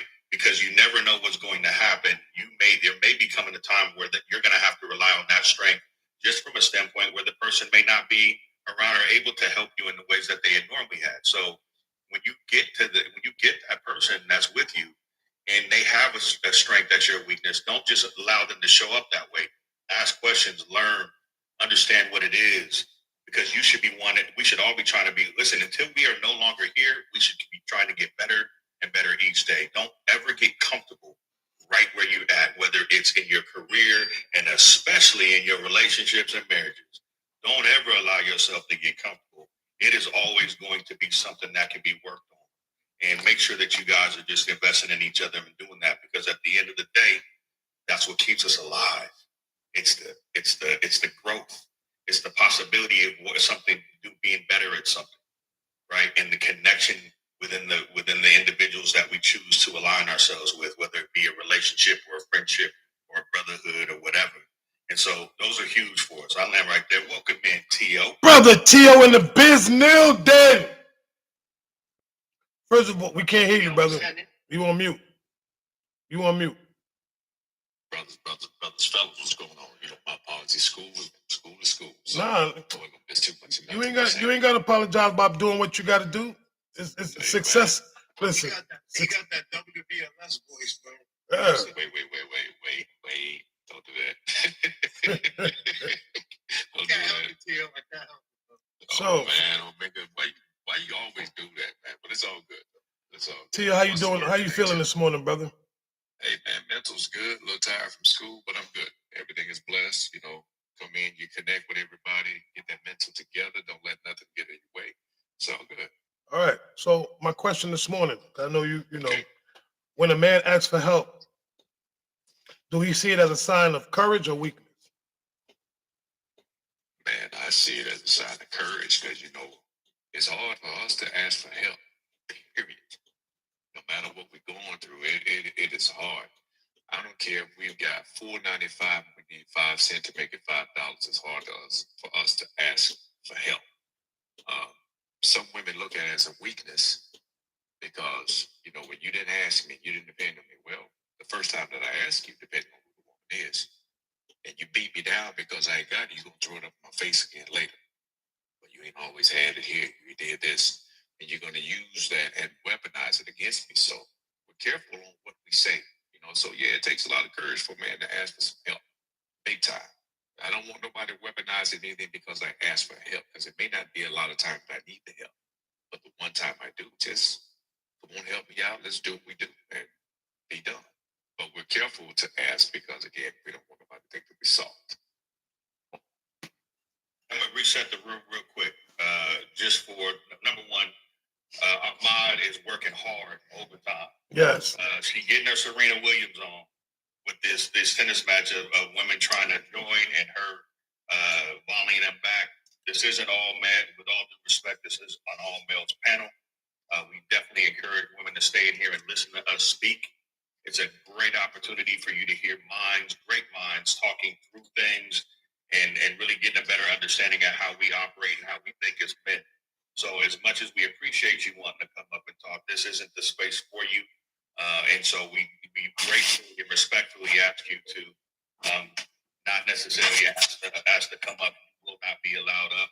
Like I said, this is a protected place, and we want to make sure that this conversation is brothers pouring into brothers. Iron sharpens iron here with the brotherhood. So we appreciate you coming in. We appreciate the taps and the gifts, but this is an all-male panel.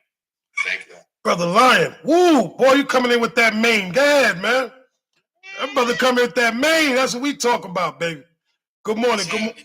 Good morning. First and foremost, how are you doing? How are you doing this morning? How's your day going so far? I learned that I get to choose how I'm gonna feel every day, and I choose to feel great. Amen. So we have a topic this morning. I don't know if you were sitting in or if you heard the topic, but I'm gonna run it by you just to get your thoughts, my brother. So when a man asks for help, do we see it as a sign of courage or weakness? You know, it is definitely incredibly necessary for us as human beings to know what our limitations are. We must always be aware as a man. We must know what's going on, what it smell like, what it look like, what it feel like. It's our job. That's why we are men. That's what we do. Regardless of what's going on around us, what we're feeling, what might be occurring, we can't even anticipate what might occur to the point that we don't deal with what's going on right now. If we feel that we need supplement of some kind, somewhere, it is our job, it is our duty, even if it's not even in our own situation or our own home, within other people's lives. It's our responsibility as men. That's why we're here. We're here to be in control of what the variables are, because that's what we interpret life. We don't just exist here. We become a part of this life. That's my deal.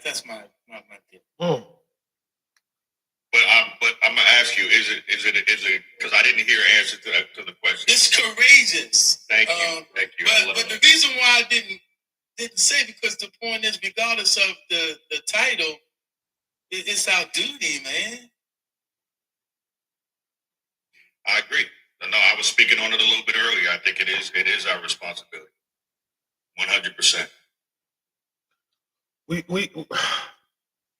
you know, as I sat back, like I said I was going to do this morning, and absorb all the knowledge that all my brothers have been dropping. And I'm gonna tell you like this: your brothers been dropping some super jewels. Y'all was dropping diamonds, dropping not stones, dropping diamonds.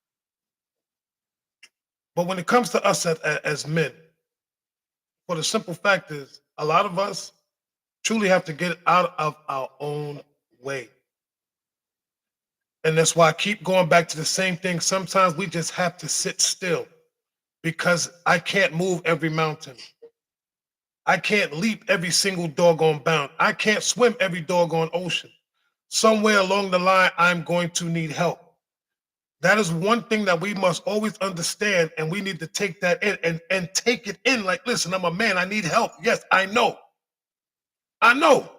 There's some things I can do, but there's some things that is beyond me that I'm definitely gonna have to need my brothers, or need my wife, or need my friend, or need someone.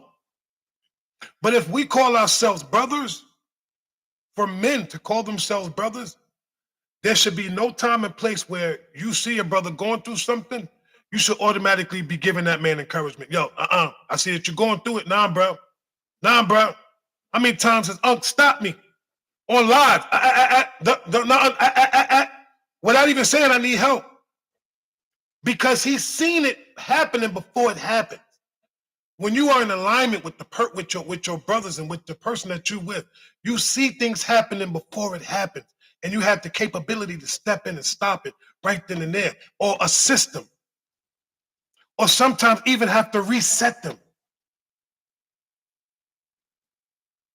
You know, for some of those that don't read the Bible says you have not because you ask not. Sometimes if we don't ask for what we need, we're not going to get it. You know, we can pray for so many things, but then when God sends it to us, we do something else different. We have not because we ask not. So closed mouths don't get fed. I know we hear all of this all the time, but in today's society, you got people taking it as it's a weak side of a man to ask for help. Now, if you're among your brothers, like he said, your brothers should be up there uplifting you and say, "Hey, dog, what can we do?" Whatever the case may be.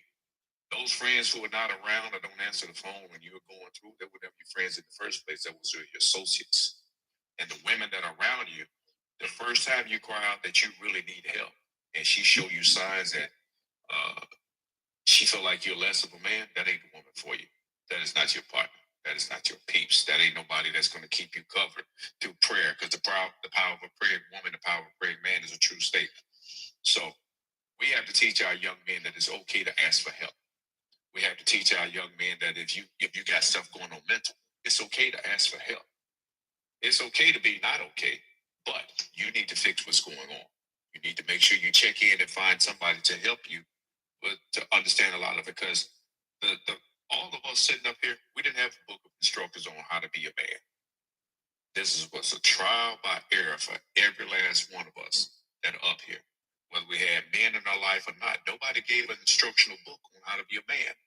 But I guarantee you, the women were taught on how to be nurturers and mothers and wives and cooks and different things like that. So we've got to work much harder to find that, not that feminine side of us, but that sympathetic side, that empathetic side of us, to where we can get along and do a lot more. But when it comes to the point of us asking for help, again, it's not a sign of weakness. It's letting us know that we have gone into the depths of us to realize we're only human. You know, Jesus wept for everything that was going on. He had help with those 12 disciples when he was delivering the word. All he said was, "Pick up your cross and follow me." I land. You know what though? I don't know Wisdom want to say something. Let me just say this, because I am not going behind you, Wisdom. I'm sorry. We're not doing that. No, I'm not doing that. I already know. I learned my lesson before. Nope, ain't doing it. But I'm gonna say this as quick as possible. You know, a dangerous man is a man that's alone in his thoughts.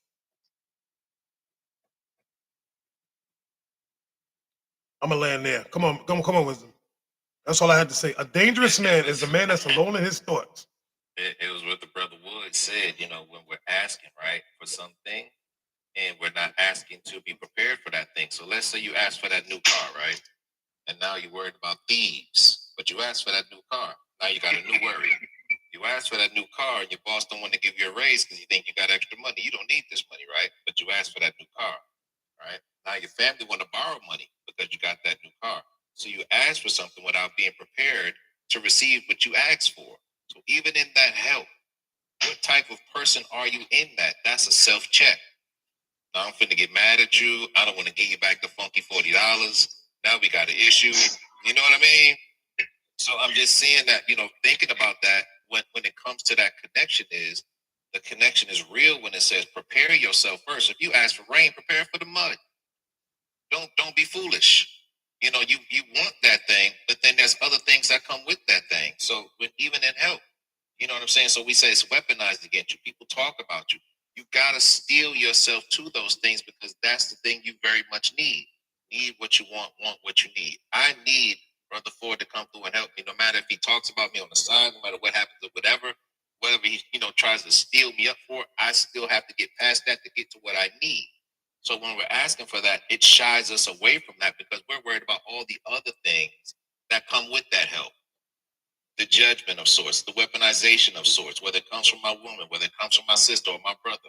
We're too concerned about other things because we don't have the preparation to receive what we ask for. So that's very important to not just go out there asking for everything and anything, because I can guarantee you there's going to be an issue with it. So what you're really asking for, and I want to land with this, be mindful because you're asking for the lesson.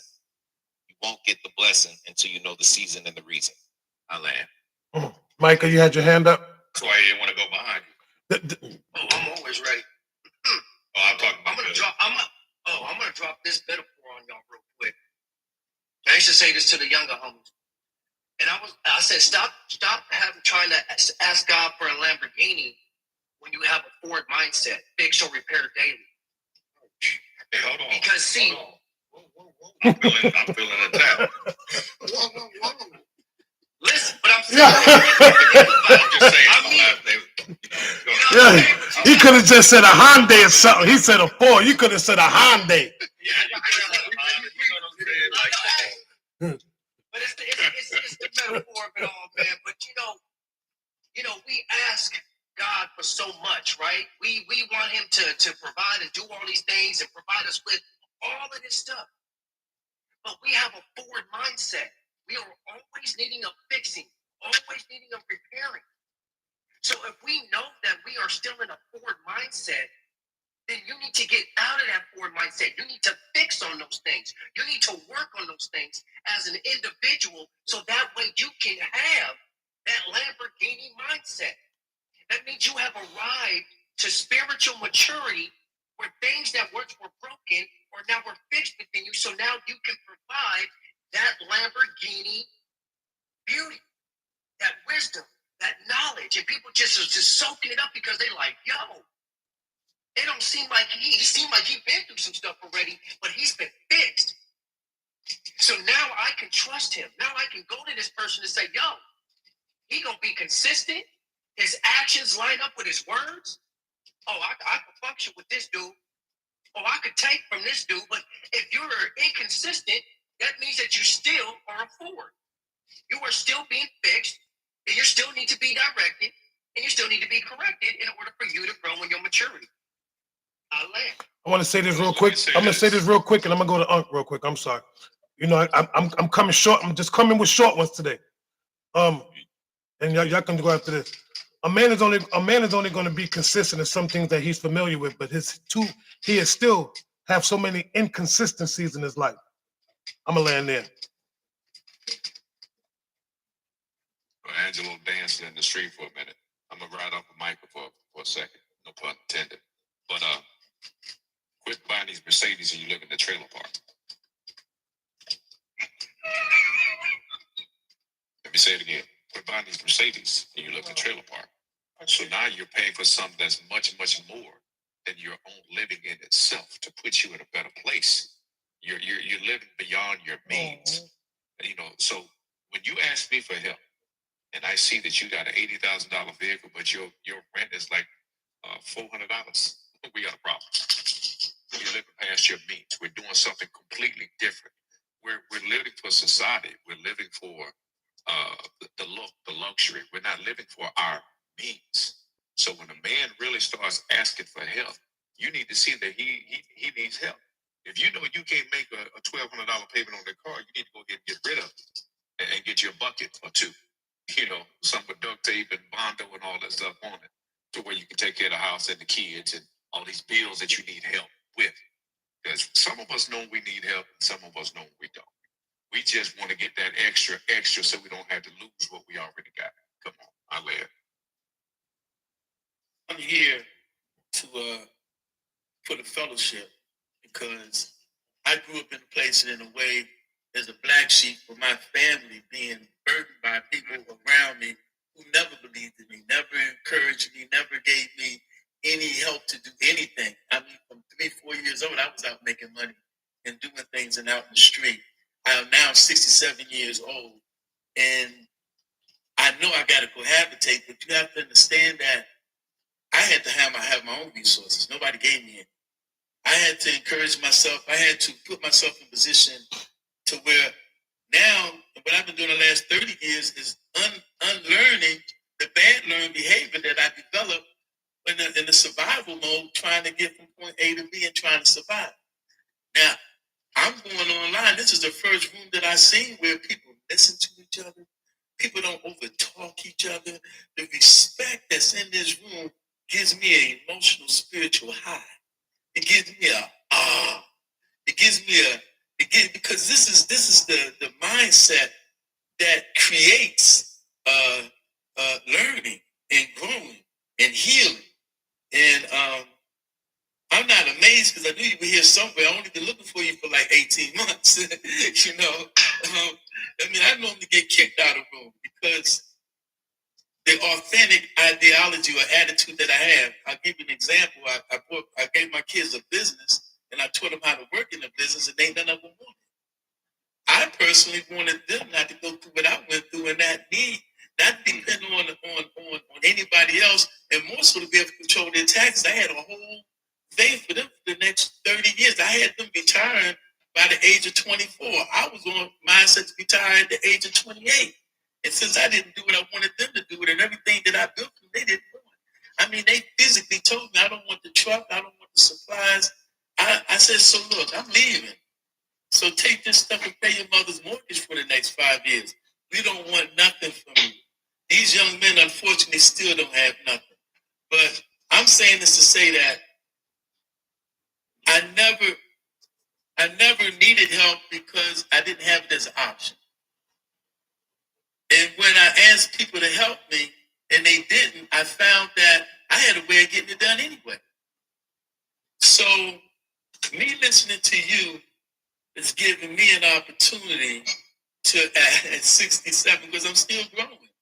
I mean, I'm a new dude every month. I'm evolving into somebody. But I land with that. I want to say something real quick before somebody says something. I got to make this announcement. Ladies, this is not a dating app. These men are not up here for sale. First of all, you couldn't afford us if you want to.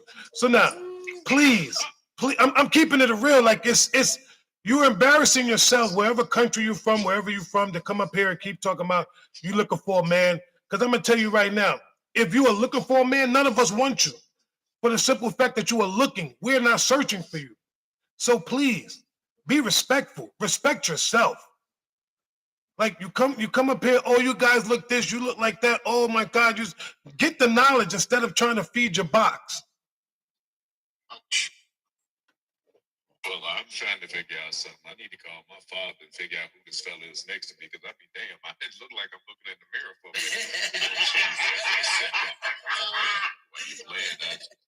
That's your cousin. Man, look, man, that is. You know, the more we do this, the more I am becoming even more aware that what we're doing is God ordained. Because here's the deal. Just like, no, but I'm gonna tired. It's funny because I wrote this down a minute ago. When y'all saw me sitting down, I was writing because I was getting information. I was getting downloaded. You just made a comment about what's going on in the chat, and I really don't pay. I mean, pay attention to the chat, but you know, I know that the mods are modding. But here's the thing: we touched on some things that were very important, right?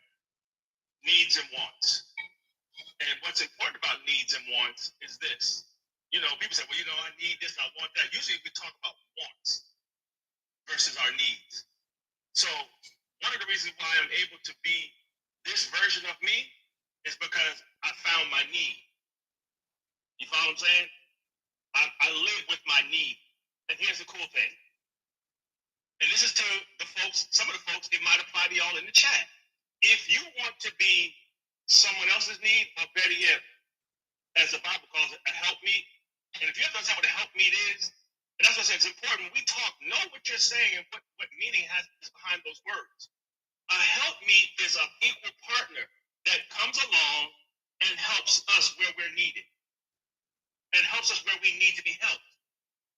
You come alongside and you help us where we need to be helped. That's what a helpmeet is. But you can't be a helpmeet if you out here flaunting. Just saying.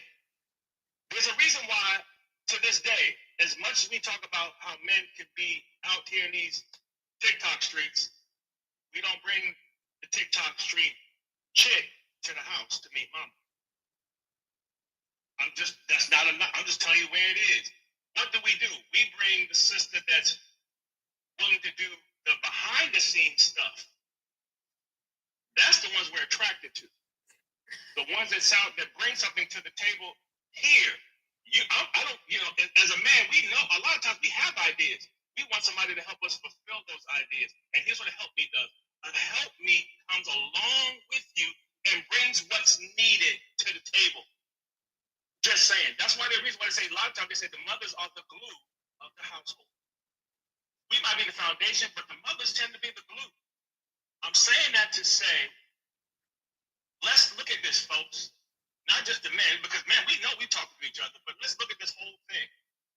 God gives us grace. Gives us grace. We get grace every day, but he will give us wisdom freely. What does that mean? The ability to do things in life. And we can get that for free. You ain't got to pay for it. You just have to sit still and be willing to listen. And you're getting wisdom for free. Nobody's walking around here asking for coins. We're just doing it for free because God gave us the ability to give it to you for free. Do yourself a favor. Take it when it's for the free because it may not always be for the free. Listen, I'm gonna go back to what Velva said earlier, and we're gonna put it to you the most elaborate way I know how. The Bible says, "A man that finds a wife finds a good thing." It didn't say nothing about y'all coming looking for us. If you're looking for us, you're definitely not the woman for us. A man that findeth a wife find a good thing. Ladies, stop being out here on these skateboards searching and looking because you're going to mess around and trip over manhole cover and scar your chin up. I'm just saying. Let's keep it real. Let's keep it classy. We're trying to drop good gems and good diamonds up in here. A lot of us are in relationships, married. Just because you see 8 men up here with beards and bald heads and everything doesn't mean that we're on the plate for your desire. We're not your buffet. Stop going to these buffets. Sit back and learn. Be a baby sometimes. Start drinking milk first before you start eating the meat. We're trying to get you learned here about us. I'm gonna say this and I'm gonna go to you, Omega, real quick. And ladies, stop saying it. How you gonna show up as a wife if you ain't never been married? I'm gonna land there. Come on, Omega.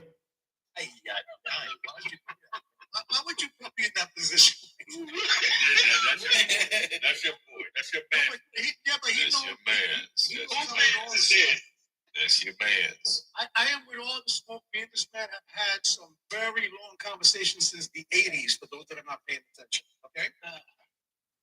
Let me bring up a word real quick. It's called affordability. Get familiar with that word because a lot of people bite what they can't chew. A lot of people get into situations that they're not ready for. And if you don't know what you can afford, and if you're only thinking about money, then you're in the wrong place. Affordability is something that you cannot provide. something that you're not ready for. You can't afford to ask for help. What? Wait, what? You can't. How can I not afford to ask for help? Because you're not putting yourself in the right position. Because how you show up for yourself is what makes the difference of how, who, when, and why people help you or they don't. I'm watching how you show up for yourself. Because again, am I helping you or am I enabling you to continue down that same path so that when my river runs dry and you depleted my help, then you're just gonna go to the next one and you're gonna change the audience. You're not gonna change yourself, you're gonna change the audience. That's number one. Number two, any man that does not want their needs, it's a walking contradiction. Let me let that sit for a second. Okay? These are not two different things. If you combine your wants and your needs, not that you need your wants, but the opposite, that you want your needs. When you recognize your needs and you actually want them, you have just taken two things that's separating you. Because you know your heart and your mind is at this war, right? Because your mind comes up with a good idea and the heart says, hey man, did you think about this? There goes the procrastination. The heart tries to feel and then the mind tries to tell you, hey man, F your feelings. Think about what I'm saying. Think about what this means. Wants and needs, heart and mind. Which one belongs to what? But if you're continuously separating the wants and needs, and that means that you're at a personal war between your mind and your heart. They're both in your body, they both belong to you. Why are you allowing this war to continue when this should be a union? I don't understand why we continue to facilitate a difference. There is a difference, but separation between the heart and the mind. Another thing that I'm going to say real quick. Why are we praying for things that are already in our hands and in our minds? Why are we praying for things that we already have the blueprint and the answers for? Most people pray and ask for something and don't recognize it because they already have a vision of what that help is supposed to look like. Boom. If you're not open to help in different, diverse ways, and it doesn't come in the form that you predicted that it will come, it will never come as you see it. That's not what vision is for.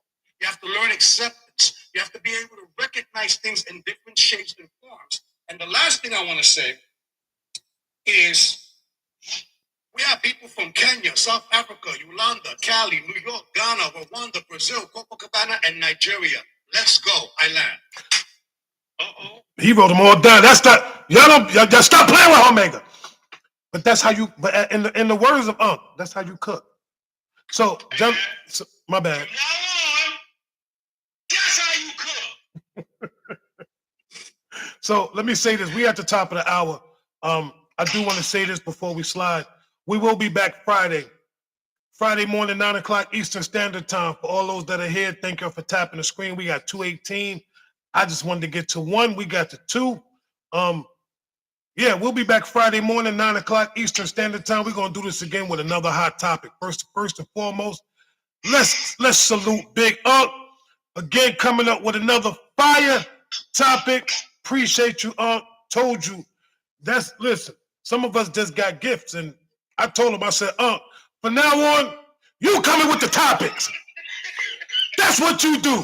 You come with them topics. It's good we collabed yesterday on that, boy. It's good that we collabed about what we're going to talk about, how we do it. And It's real out here. that's the beauty of this. That's the beauty of this. I'm looking up at this number right now. We got 389 people up here. We had 420 people in here at one time. The word is getting out.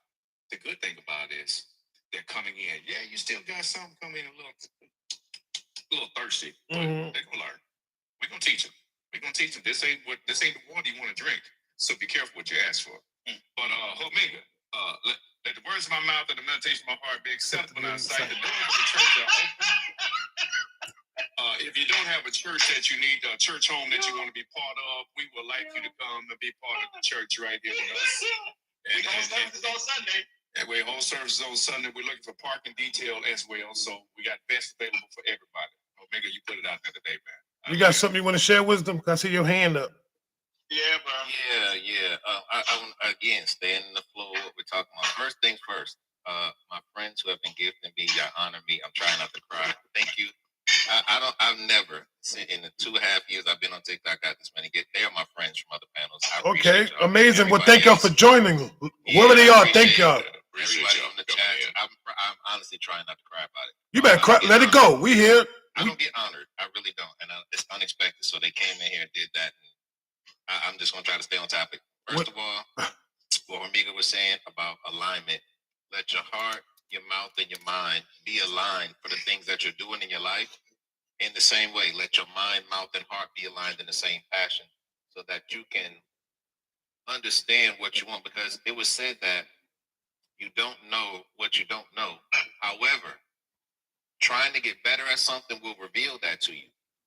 That's when you find out what you don't know. When you try to get better at anything in life, it'll tell you you don't know what you think you know. But you have to put in the effort, and then it will be revealed to you. So trying to figure out, how do I know what I don't know? Try. Make the effort. Take a step. Don't talk about it, do it. And it'll show you what you don't know. So that's the part of dating and relationships. That's the part of being married. And when you're trying to be a thing that you don't know how to be, being a wife without being married, being a husband without being married, be prepared. That shows you, again, not what you don't know, but what you can learn in the process about what you don't know. So it's the preparation to be successful. Everybody wants success. You have to prepare for success in order to be successful. That's the simplest thing, because you can get it. Can you keep it? You can get married. Can you stay married? Get in a relationship. Can you stay in one? It's preparation. The same thing that you will do in order to maintain what it is you value. So heart, mouth, and mind, let they be aligned that you may be successful for a very long time. I land. I want to say this before I let my brothers give their closing. Wisdom. Wisdom, wisdom, wisdom. You say that you don't get acknowledged. Listen, brother, I want to tell you, I'm going to give you your flowers on this panel today. You have inspired me from the day I met you, how we used to be on the other live with the other brothers. And when you used to speak, how we used to be like, every time Wisdom talk, boy, nobody want to come behind him. I was never scared. I used to love it because I always accept the challenge. But brother, I just want to say this to you, man. Keep doing what you're doing. You are definitely an inspiration. You have been an inspiration to me. You made me challenge my own thoughts when you speak. And I appreciate you, brother, for the year and a half that I've known you right now. You have never skipped a beat. Thanks, Brother Jones. I appreciate that, man. Really. Always on point. And it's from brother to brother, man. Like I truly appreciate you, man. Real talk. And you always welcome here in this house. Hands down. You ain't got a crowd, but let it out, man. Listen, we men, brother. It ain't man. Listen, man. It's a different. You a whole vibe. Look, yo, you a whole vibe. I like what you bring when you pull up because you challenge. It's a challenge, like, and I'm not saying like he's the smartest one in the room, but it's when he speaks, the things that he say, you challenge me to want me to be better. So I appreciate you, brother, for real, hands down. Let me make it worse for wisdom, right? Because I never really spoke on wisdom, right? Get ready. A very short sentence. You are one of the few brothers that whenever I'm scrolling and I see you talking, I stop.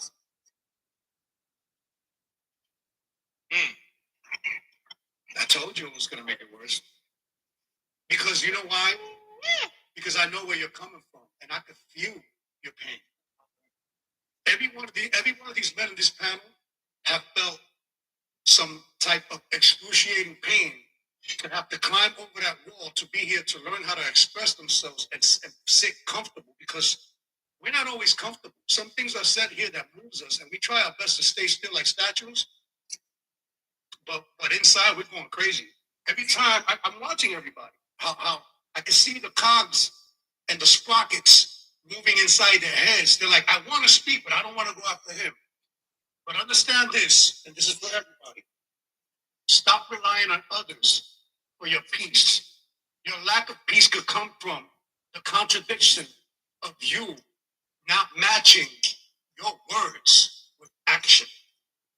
So nobody can do that for you except yourself. If the reason why you're not at peace is because your actions and your words, and that's this man right here, right?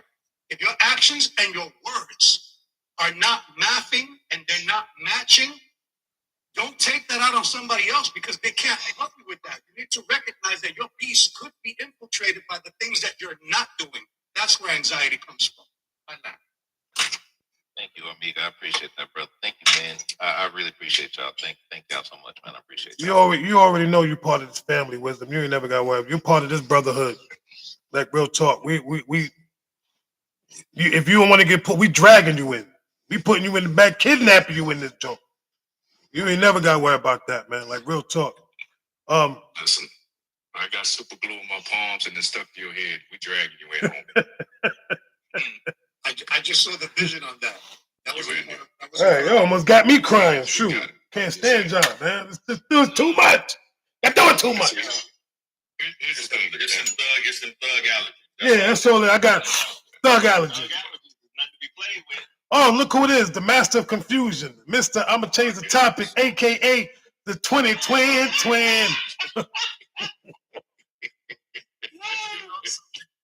Even on the love day. Wait. I thought we were supposed to have cameras on. Yeah, we supposed to have hold up. Yeah. We supposed to have cameras on, bro. Yeah, I thought we were supposed to have cameras on. We Come on now. You know what? I see. I don't have not a prayer in the world on this one. So No. See what I'm saying? I don't have my main man up there to help me out. Once again, why you see what? Don't change the topic. Stop changing. Stay on point. We supposed to. There you go. Hallelujah. Praise Moses. You know There you go, brother. So let me start off by. I know what today is. Today's Wednesday. Brother Lion, Brother T.O. Wood, Brother Micah, Brother Omega, Brother Wisdom Speaks, Brother Uncle Angelo from Mount Vernon, my back in the building. and I said it, I did change it. And what? Brother Mr. Ford, a.k.a. Suge Knight. The one who has his freedom. And most certainly, my twin. Yo, I'm not even putting the picture out, but you should have seen the picture that we had us sporting yesterday. My God. And you know what's funny? Even Uncle Angelo and Mr. Ford, they even resembled each other in that picture. But let me tell you something. That picture with me and Twin, yo, I don't care who you are.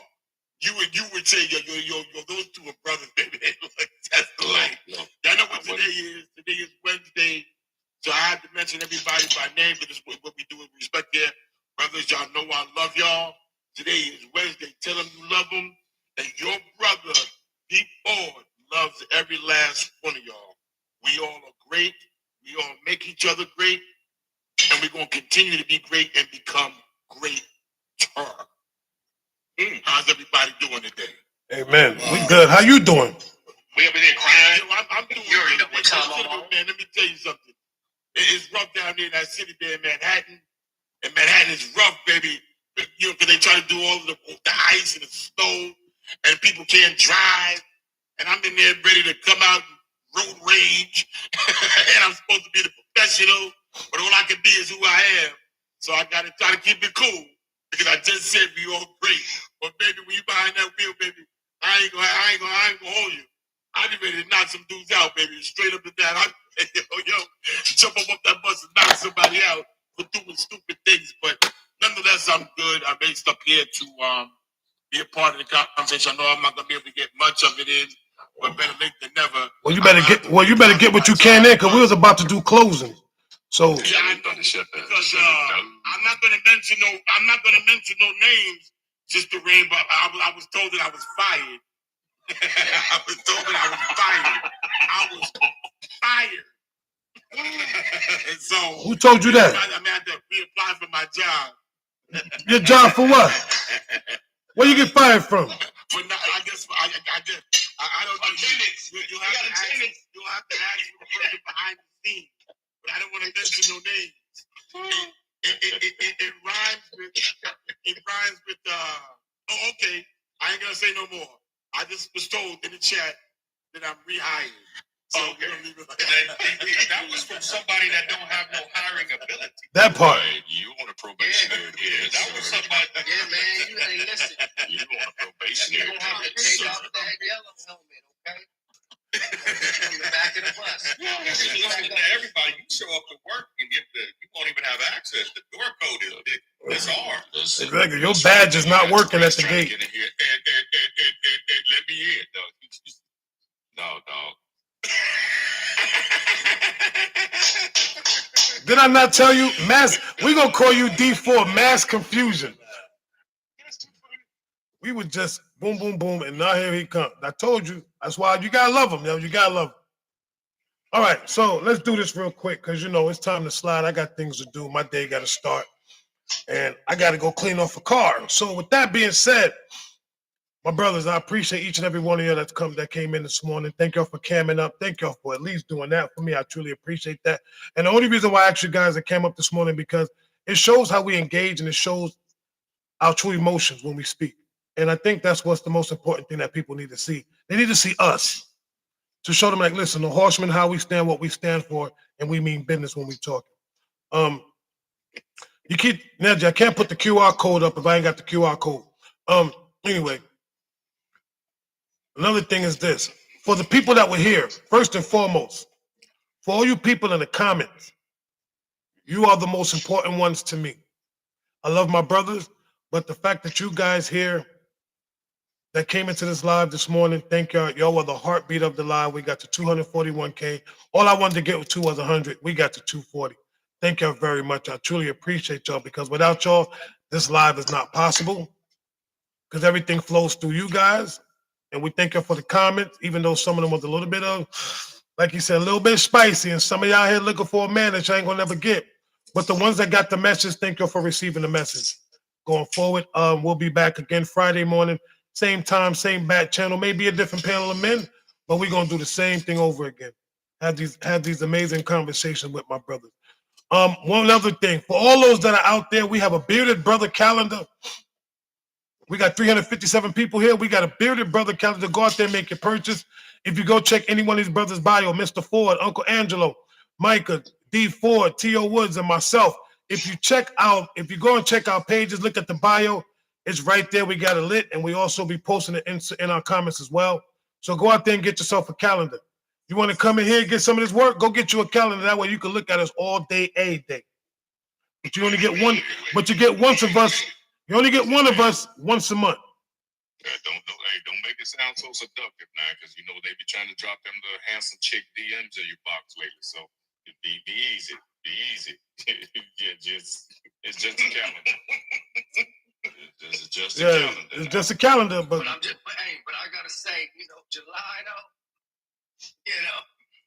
here we go with this July. Yeah, July is too hot. Hold on. Not wearing that Dallas hat you talking about, July. you know what I'm saying? Wish we didn't boys, baby. Nah, but Ride it down, baby. Don't do that. Don't do that. But with that being said, I'm gonna need each and every one of you brothers to please give a closing so we can go according to our day. Because I know some of us are busy, some of us are home. Don't hate.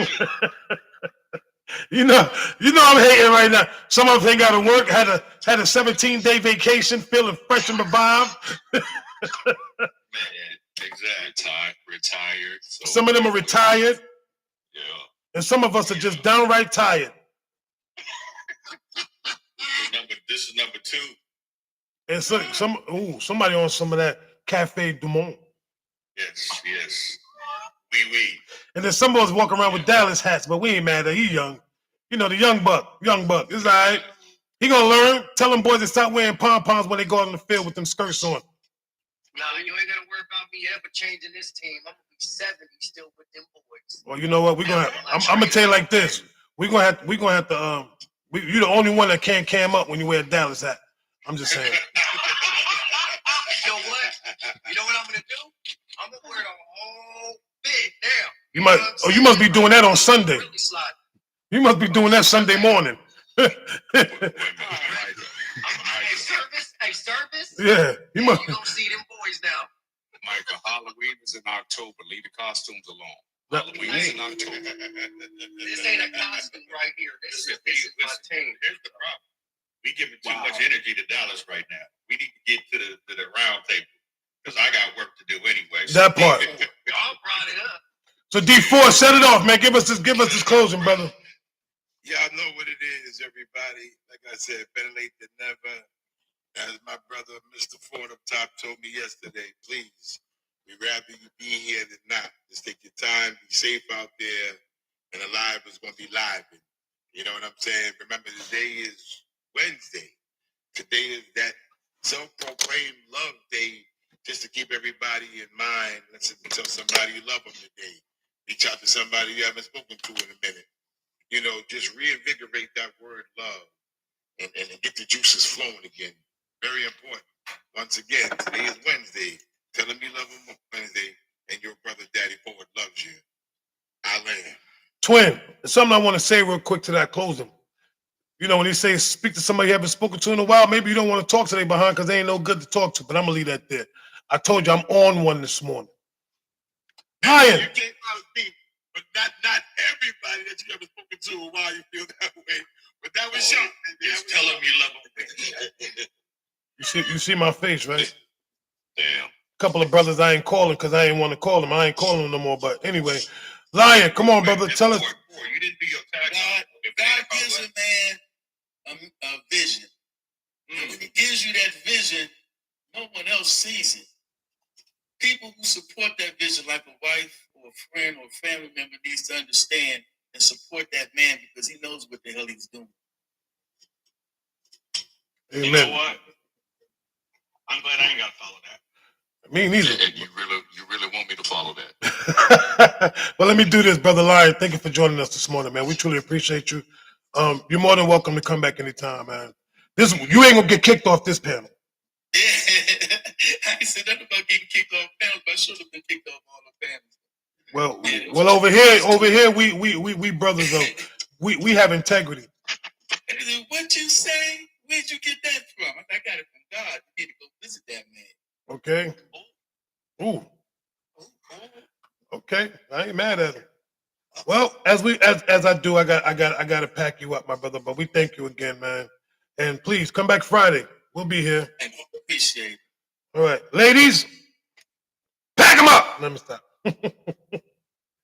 T.O., come on, brother. Listen, man, it's always good stuff. You know, some days I'm in here at the beginning, some days I'm at the end. But I come for the lessons because every day you learn something different. You learn something different from each individual brother that's in here, and I'm glad that people start to see and learn that we're actually in here trying to do something.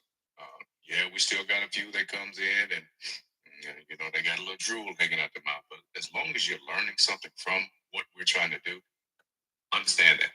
You got a panel full of black men, no arguing, no fighting. We ain't talking about no chicks, no tricks, no garden tools or nothing like that. We're talking about life and business. Stay focused with us. You'd be surprised at what's going to happen because we're really trying to transition to another level to where you can come out to the city and see us, not just on video. So I'll land there because we're speaking these things into fruition. I love my brothers. I openly say I love my brothers. We appreciate you. I appreciate you. Love you. Let's get to business. I'll land. I want to say something to some of these women. Y'all keep talking about sugar daddies, but guess what? Y'all too sour to get sugar in you in the first place. But anyway, I'm going to leave that alone. Come on, Michael, let's get it. I'm on one. I told y'all. I'm going to land with this. Ladies and gentlemen, what legacy do you truly want your kids to see with you? Women, do you want a legacy of being able to say, I had multiple men but never had a husband? Or men, do you want to have that legacy of sons? I done had a whole bunch of women but never could understand how to be a husband. Understand that your purpose and as a woman and as a man is to be married. That is a covenant between you and God. That is a purpose that you are to have. But if you were out there searching the wrong truth because you're trying to get the nookie wet or you're trying to get your pencil wet, you're going to fail. Go acknowledge your truth, go seek it out, and mature. So that way you can get rid of all the things and stop being a Ford so you can be a Lamborghini. I love y'all. Peace. And y'all know how I get in. I'm out.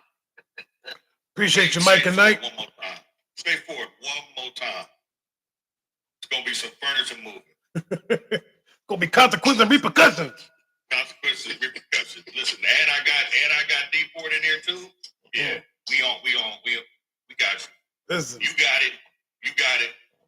just to let y'all know, Sunday morning, Micah's ministry. Pull up on him. Young brother got some words of wisdom and some words of encouragement and coming from the word of God. Pull up on the young bull. Micah's ministry, 9 o'clock mountain time. If you don't know what mountain time is, then go climb up a mountain and check your watch. Omega, I told you I'm on one this morning. Y'all thought I was playing. You off the hook today, man. Short and sweet. You're hitting it with short and sweet one. I can't say that I'm not used to it though. You know what I'm saying? So I'm okay with it. I got a couple of quick things to say, right? Hate takes a lot of energy. Love is effortless. You know the difference? You don't have to try to love. You just have to be love. It's not a facade. It's not a label. It's not an adjective. It's a verb. Love is not a noun. If you're after the title and you're not putting the action behind it, then your effort is in the wrong place. Number two, help is like the IRS. People don't file because they don't want to owe, but they never fill out the form. I am the founder of the Omega Foundation, nonprofit 501c3. If anyone wants to start something in their neighborhood, in their family, if they want to put something forward, if they have an idea, come see me. We'll get you some funding, put a plan together, and we will help your community. I come with love. You don't have to love me back, but that's not a me problem. That's a you problem. I choose to love because it's easier that way. If you don't want to love back, then we're not ready. I won't close the bridge, but I'm not crossing it right now until you're ready to receive this love. Thank you. My brother Omega, it's always a blessing having you, man. You know what I'm saying? That's my brother from another mother. We from the same hood that do you most good. And for what he just said, for some of those that talking about love, some of y'all can't even spell it. Matter of fact, you don't even know what it feels like. I never had it before. So guess what? Sometimes you need to open up your arms and open up your heart and let that love sink in. Savages. Hey, man, what side of the bed? I told you I'm on one this morning. I am not playing. Man, whose man's is this? Omega, you know I love you, my brother. But, you know, as we always say in my world, gotta back you up. Peace and blessings, my brother. Ladies, pack them up. Brother Wisdom, the man of the hour. Too sweet to be sour. Appreciate the bars, man. I gotta say, man, this has been the best day of my 2026, without any exceptions. Definitely one of the best days to fellowship with the men, you know, and gain valuable information into growing and things. So I really appreciate y'all and even being here for the space. And it's been very valuable to me for this day. I mean, it really touched me. So what I would close is pouring into yourself is supposed to be selfish and it's supposed to be valuable. You know, you are a unique creation, you know, under the Most High. So it's not a bad thing because you can't pour into another what you don't have. What's not in your cup will never be poured into another. So you must be the love you want to receive. So if love is in your cup that you want to receive, then you can give it to another that they may understand what you need. So I really think that it's valuable for us to be the change that we want to see in our lives, you know, and not just talk about it, but be about it in that very same way. So, you know, be the love you want to receive and pour into yourself that you may pour into another. To be a valuable friend, you must first be a friend. So just remember, you know, valuing yourself, helping yourself is the way you can help another the greatest way. So be the love you want. Amen. That was amazing, Wisdom. Before, let me say this real quick. You already know, like I said before, bro, I don't know how the other brothers feel, but I know as for me, and I can only speak for me, bro, you always welcome here, man. I appreciate you. I've always appreciated you from day one. You know what I'm saying? Like, just continue to be great. And for what Wisdom just said, for some of y'all people who don't get it, some of y'all got cups that ain't got no bottoms to it, so you can't fill up something that ain't full in the beginning. Stop pouring into something that just keep going through the bottom of your doggone cup. You got a whole hole. You got a pipe. Ain't no bottom to your pipe, but you think it's a cup. So you just pour it into nothing. So what you're saying is you're being biblically correct now. Don't pour new wine into old bags. Is what you said. That part. You got it Exactly. You can't, you know what I'm saying, into old wine. You know what I mean? And some of them ain't got no wine. That's the problem. They got these big they got these big holes. And talking about pouring into something. Ain't pouring it because it just keep falling. And then you want to pour that into something. You ain't pouring nothing. You know, nothing from nothing, leave nothing. You got to have something. If you want to be with me. Thank you. No, I'm glad he didn't say that. I'm about to say the Eddie Murphy part. The Eddie Murphy part, but I'm going to leave that alone. Y'all seen the lyrics. Something for something, leave nothing. Got to have something. Punch in the mouth, but I'm going to leave that alone. But anyway, Wisdom. We love you, brother. Like I said, man, hopefully you can pull up Friday morning. We got another hot topic coming to y'all Friday. With that being said, ladies, can you drop Wisdom? See how nice I said that one? I want to pack him out. He gets dropped. Thank you. That's Wisdom, bro. Come on now. Can't. He gets removed. He gets removed. Yeah, you can't pack Wisdom up. So you're escorting Wisdom today versus just dropping him out the head? Yeah, just try to escort them. Okay. All right, brother Angelo, let's get it. Because every time you say something, you know I got to comment behind it. So you better come correct. What? You already know. Uh-oh. Rain coming up. Damn. Uh-oh. Go ahead, Mom. I'm going to be quiet. Listen here. I don't know what's wrong with these women today. First of all, let me give a disclosure. We do not have an interpreter. So please stop speaking different languages because we don't have anyone that can decipher them. English is the only language that goes on this profile. So you ladies, you keep doing, I've been muting y'all. I've muted about 60 people. I've never done that in my whole life. This is ridiculous. Women also show up better, do better. Look, this one right here. Please stop trying to come up. It's getting annoying. My backhand is hurting because I'm tired of playing tennis with you ladies. It's ridiculous. Be better, do better. We women are supposed to be great. Y'all making it seem like we ain't got no good sense. We have good sense. Do you understand? I'm a little annoyed, sorry, because it's been a work day and I've been solo for most of the day. I think Nudgy's here now, but I was solo for most of the day and I'm trying to do my work and do this work. So we're gonna talk. So we'll talk on the back end if we need to get more mods. We'll talk on the back end about that. Yeah, because I'm dead serious. This has been. I love you guys. You are amazing. The topic was amazing. Everything was great. But you ladies in these comments, I don't know what's going on with the English understanding. But y'all can't understand the English, but y'all talking in your language. How y'all talking in your language if you don't know what they're saying in the English? I'm just so confused. You know what? Drop me. There we go. See, wait a minute. Was that your closing? Hey, Velvet. Somebody get some Snickers and Chick-fil-A. Yeah. Oh, Daddy Ford, yeah, you on probation, but you back. I told you it was on probation. How long does my probation last? Don't ask, bro. Don't ask. Don't ask. Stop. So you show up consistently on time. I guess she told you. We need an on time guy. Yes, All right, but we got to pack you up. This is a men's panel. okay, pack me up. Thank you. You don't keep talking, bro.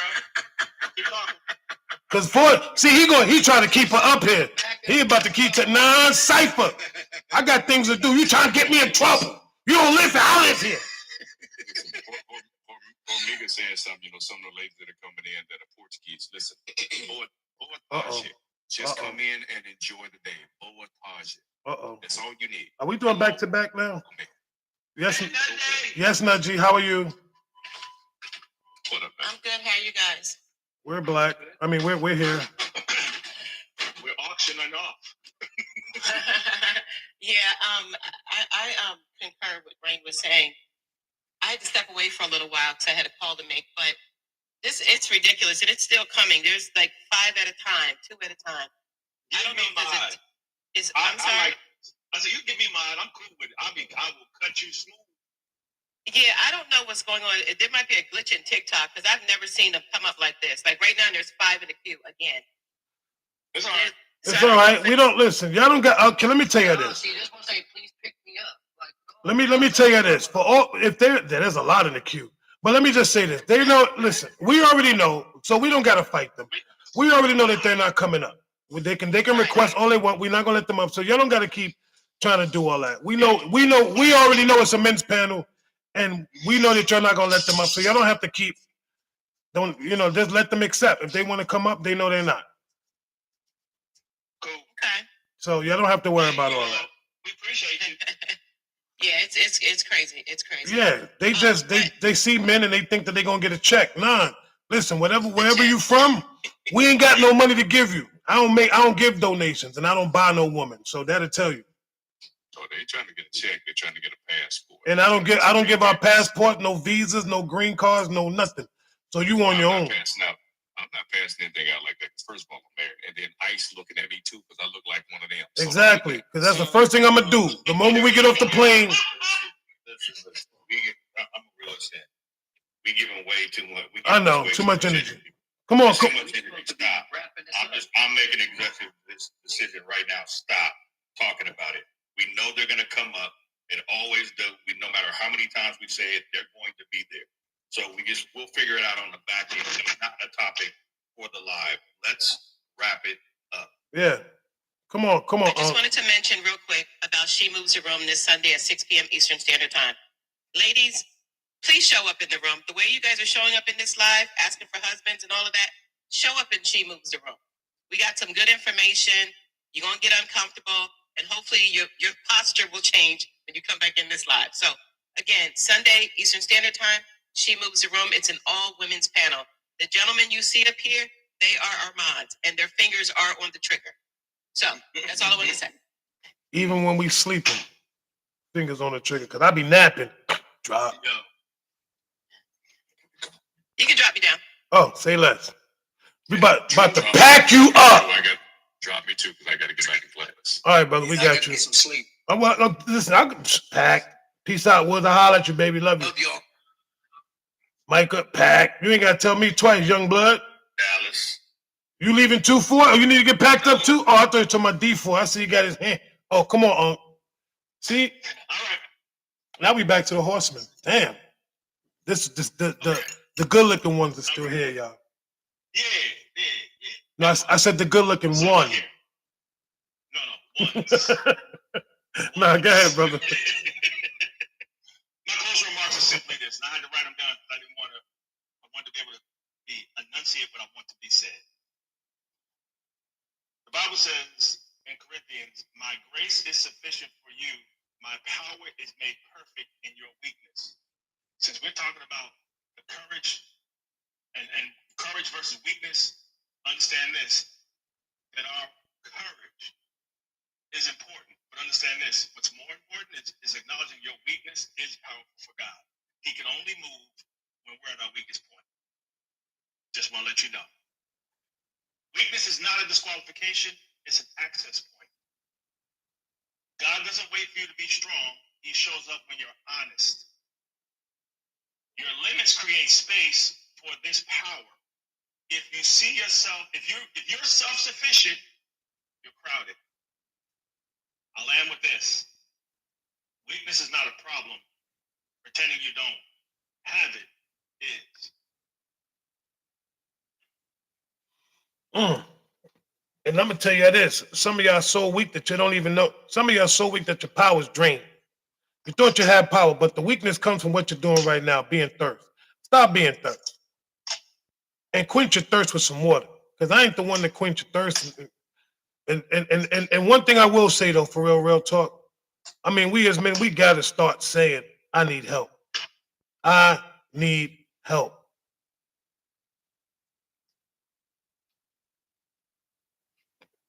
Come on, Mr. Ford, let's get it, brother. Come on, Shug. Mr. Making it, Mr. Executive Decision. All right, Almond Brown. My man, come on with it, baby. For the topic today, I think to your point, Velvet, don't be afraid to ask for help. We gotta do better. We gotta do better. Being able to ask for help is although it feels like weakness and it may feel uncomfortable, it is truly a sign of strength, right? And it's also a sign of that you put the work in and built the trust with the individuals that you're asking for the help. And do not deny people the opportunity to help you. It's selfish. Do not deny the people the opportunity to help you. Don't be too proud. Drop the ego. Love on each other. Cover each other and show up for each other. I'll land there. Oh man, some of y'all don't even know how to show up. Some of y'all think you're showing up, and you're showing up in all the wrong ways. Show up as show up as your true authentic selves, and stop trying to show up as somebody that you're not. Bottom line. And of course, you'll see what I did. And for everybody that left a comment, I left a comment behind it. Y'all gave a positive. I gave the other side of it because sometimes people need to see both sides of what we're saying. And your guys definitely come with, and I love what y'all do, and I love what we do as a horseman, because we put things in perspective and we lay it down quite flat. No sugar, no chaser. What you getting is straight black coffee, all strong, all Colombian beans out this mother truck. Cause we ain't got time to play. We don't do this for fun. We don't do this for sport. This is what we do. We are here to show you how real black men think, and what some things that some of y'all women can actually learn about a man, not from a man, but about a man.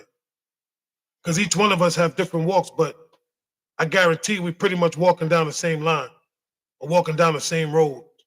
Some forks may be different, but they still meet back up. Sometimes we may have different directions, but somewhere along we are still going to be in that same alignment.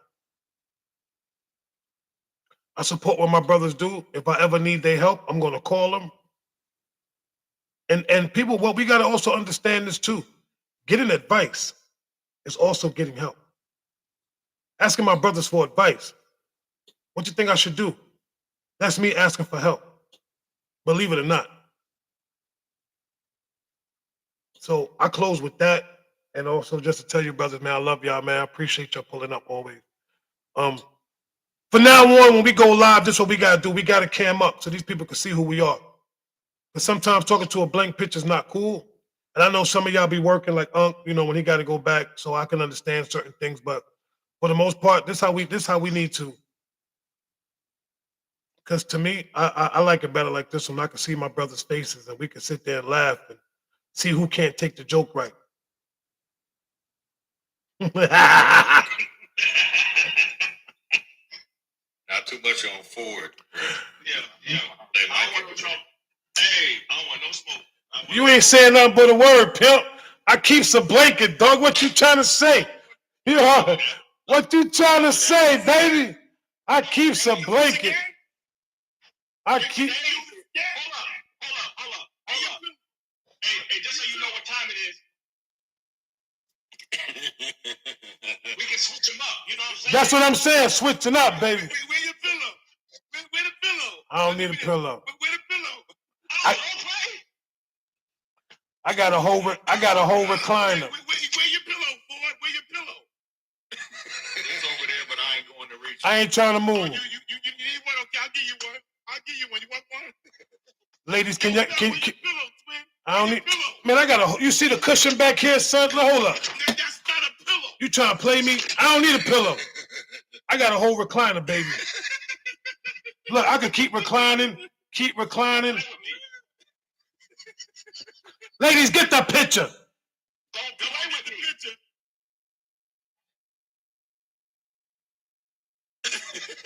I don't know if they got it. They got it. All right. Don't play with me. This is what we doing, right, baby? I guess it's what we doing. You ain't gonna be starting these blanket trends. But you gotta be careful. Once you do this, you gotta stop. You mess up your sleep. and I gotta go back to work. Yo. But I gotta go to work. You know what the messed up part was? I had to go to work. I was so tired. Hey, yo, real talk, yo. Hey, I did a long blink, and I was like literally like 2 feet from behind the car. I was like, yo. And look, I had to use my blink. I had to use my blanket because somebody yelled at me by touching theirs. Like, don't touch the heated blanket. That's a Florida State blanket? Nah, this Cleveland Browns, baby. Come on, this Browns country down here. The way it looked like the Seminole face a little bit. Oh, okay, Shug, I got you. Yo, Shug Knight, Why does your blanket like a sharp head? His blanket look like a stolen fur coat. He got a wrinkle. From? He got a wrinkle. He stole that fur coat from Miss Chalet. You see the joint, right, baby? This Browns country down here, baby. Hey, no, listen. Don't talk about my blanket because it looked more comfy than y'all blankets. I don't know, not this one. It look like a fur coat. Nah, this one, not this one right here, baby. This one right here is comfortable. What fur coat did you steal? My man, they should. Because you got that song. The rabbit getting old, baby. The rabbit getting old. Should got the whole chinchilla. He got the whole. Oh man, it's the comfort. You know those sweatshirts? Yeah. Those sweatshirts that they have, they make actual blankets. Oh, for real? Yeah. Yeah, so does this one. This one right here. That's crazy. Yo, this one right here is so soft. I can sleep on. I can go outside with this. You put on coat, need coat on, bro. Man, if you don't know what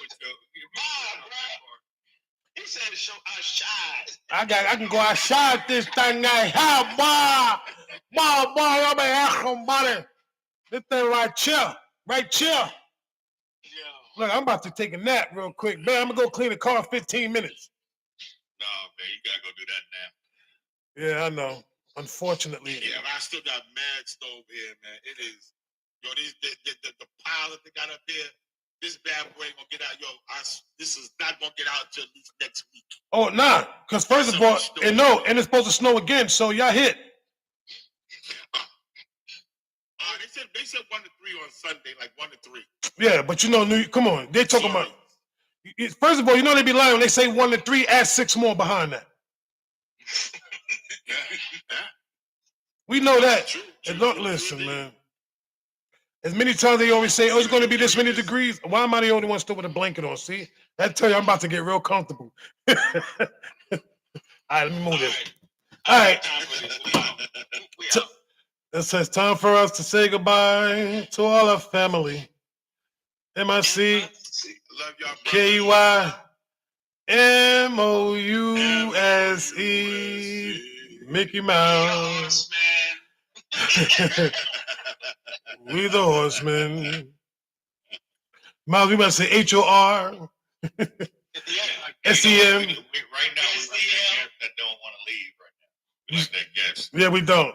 You standing at the front door for the next 30 minutes. But too bad we can't stay. But anyway, let's do this as we always do. Ladies and gentlemen, once again, thank y'all for joining. All those that are joining from overseas that I can see, because all I see is bonjour, bonsoir, all this other stuff. I don't speak your English.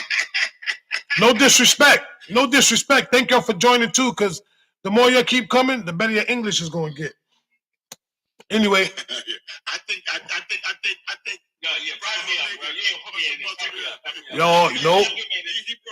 He brought that Latin flavor over here. Staying right here. Staying right here. Staying right here. You know what? I'm not. Yo, he was trying to dip non-cypher. You stand sight chip. Yo, hey, he come starting stuff on the low and they're gonna bro, you gotta focus on it.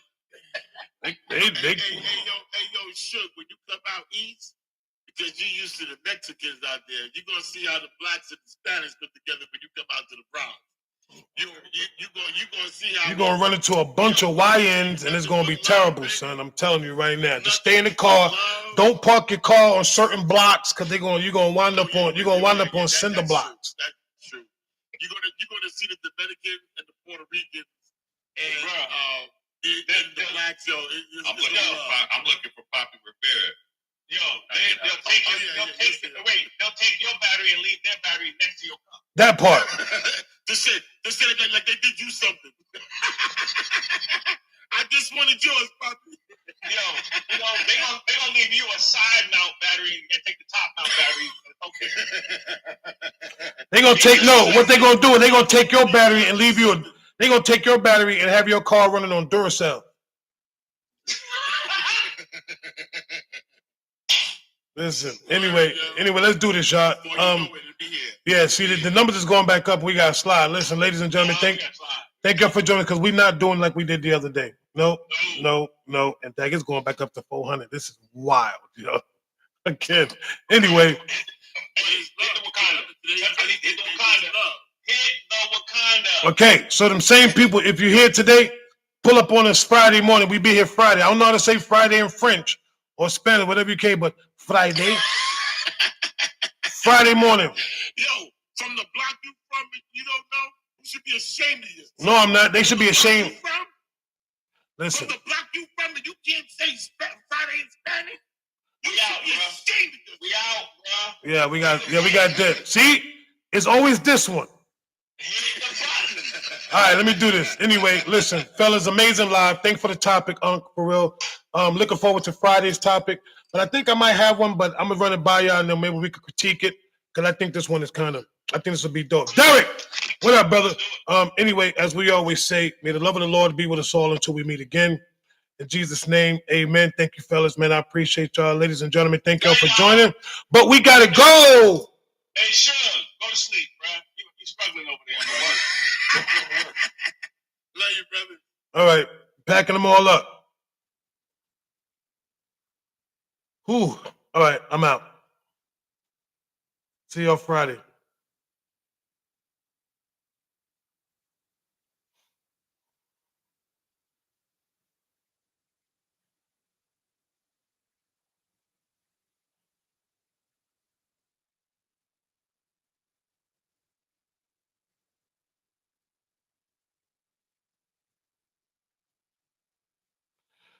Okay, I'm cleaning my wife's car. Yeah, that was crazy. We had 19,000 views today on our TikTok live. Amazing.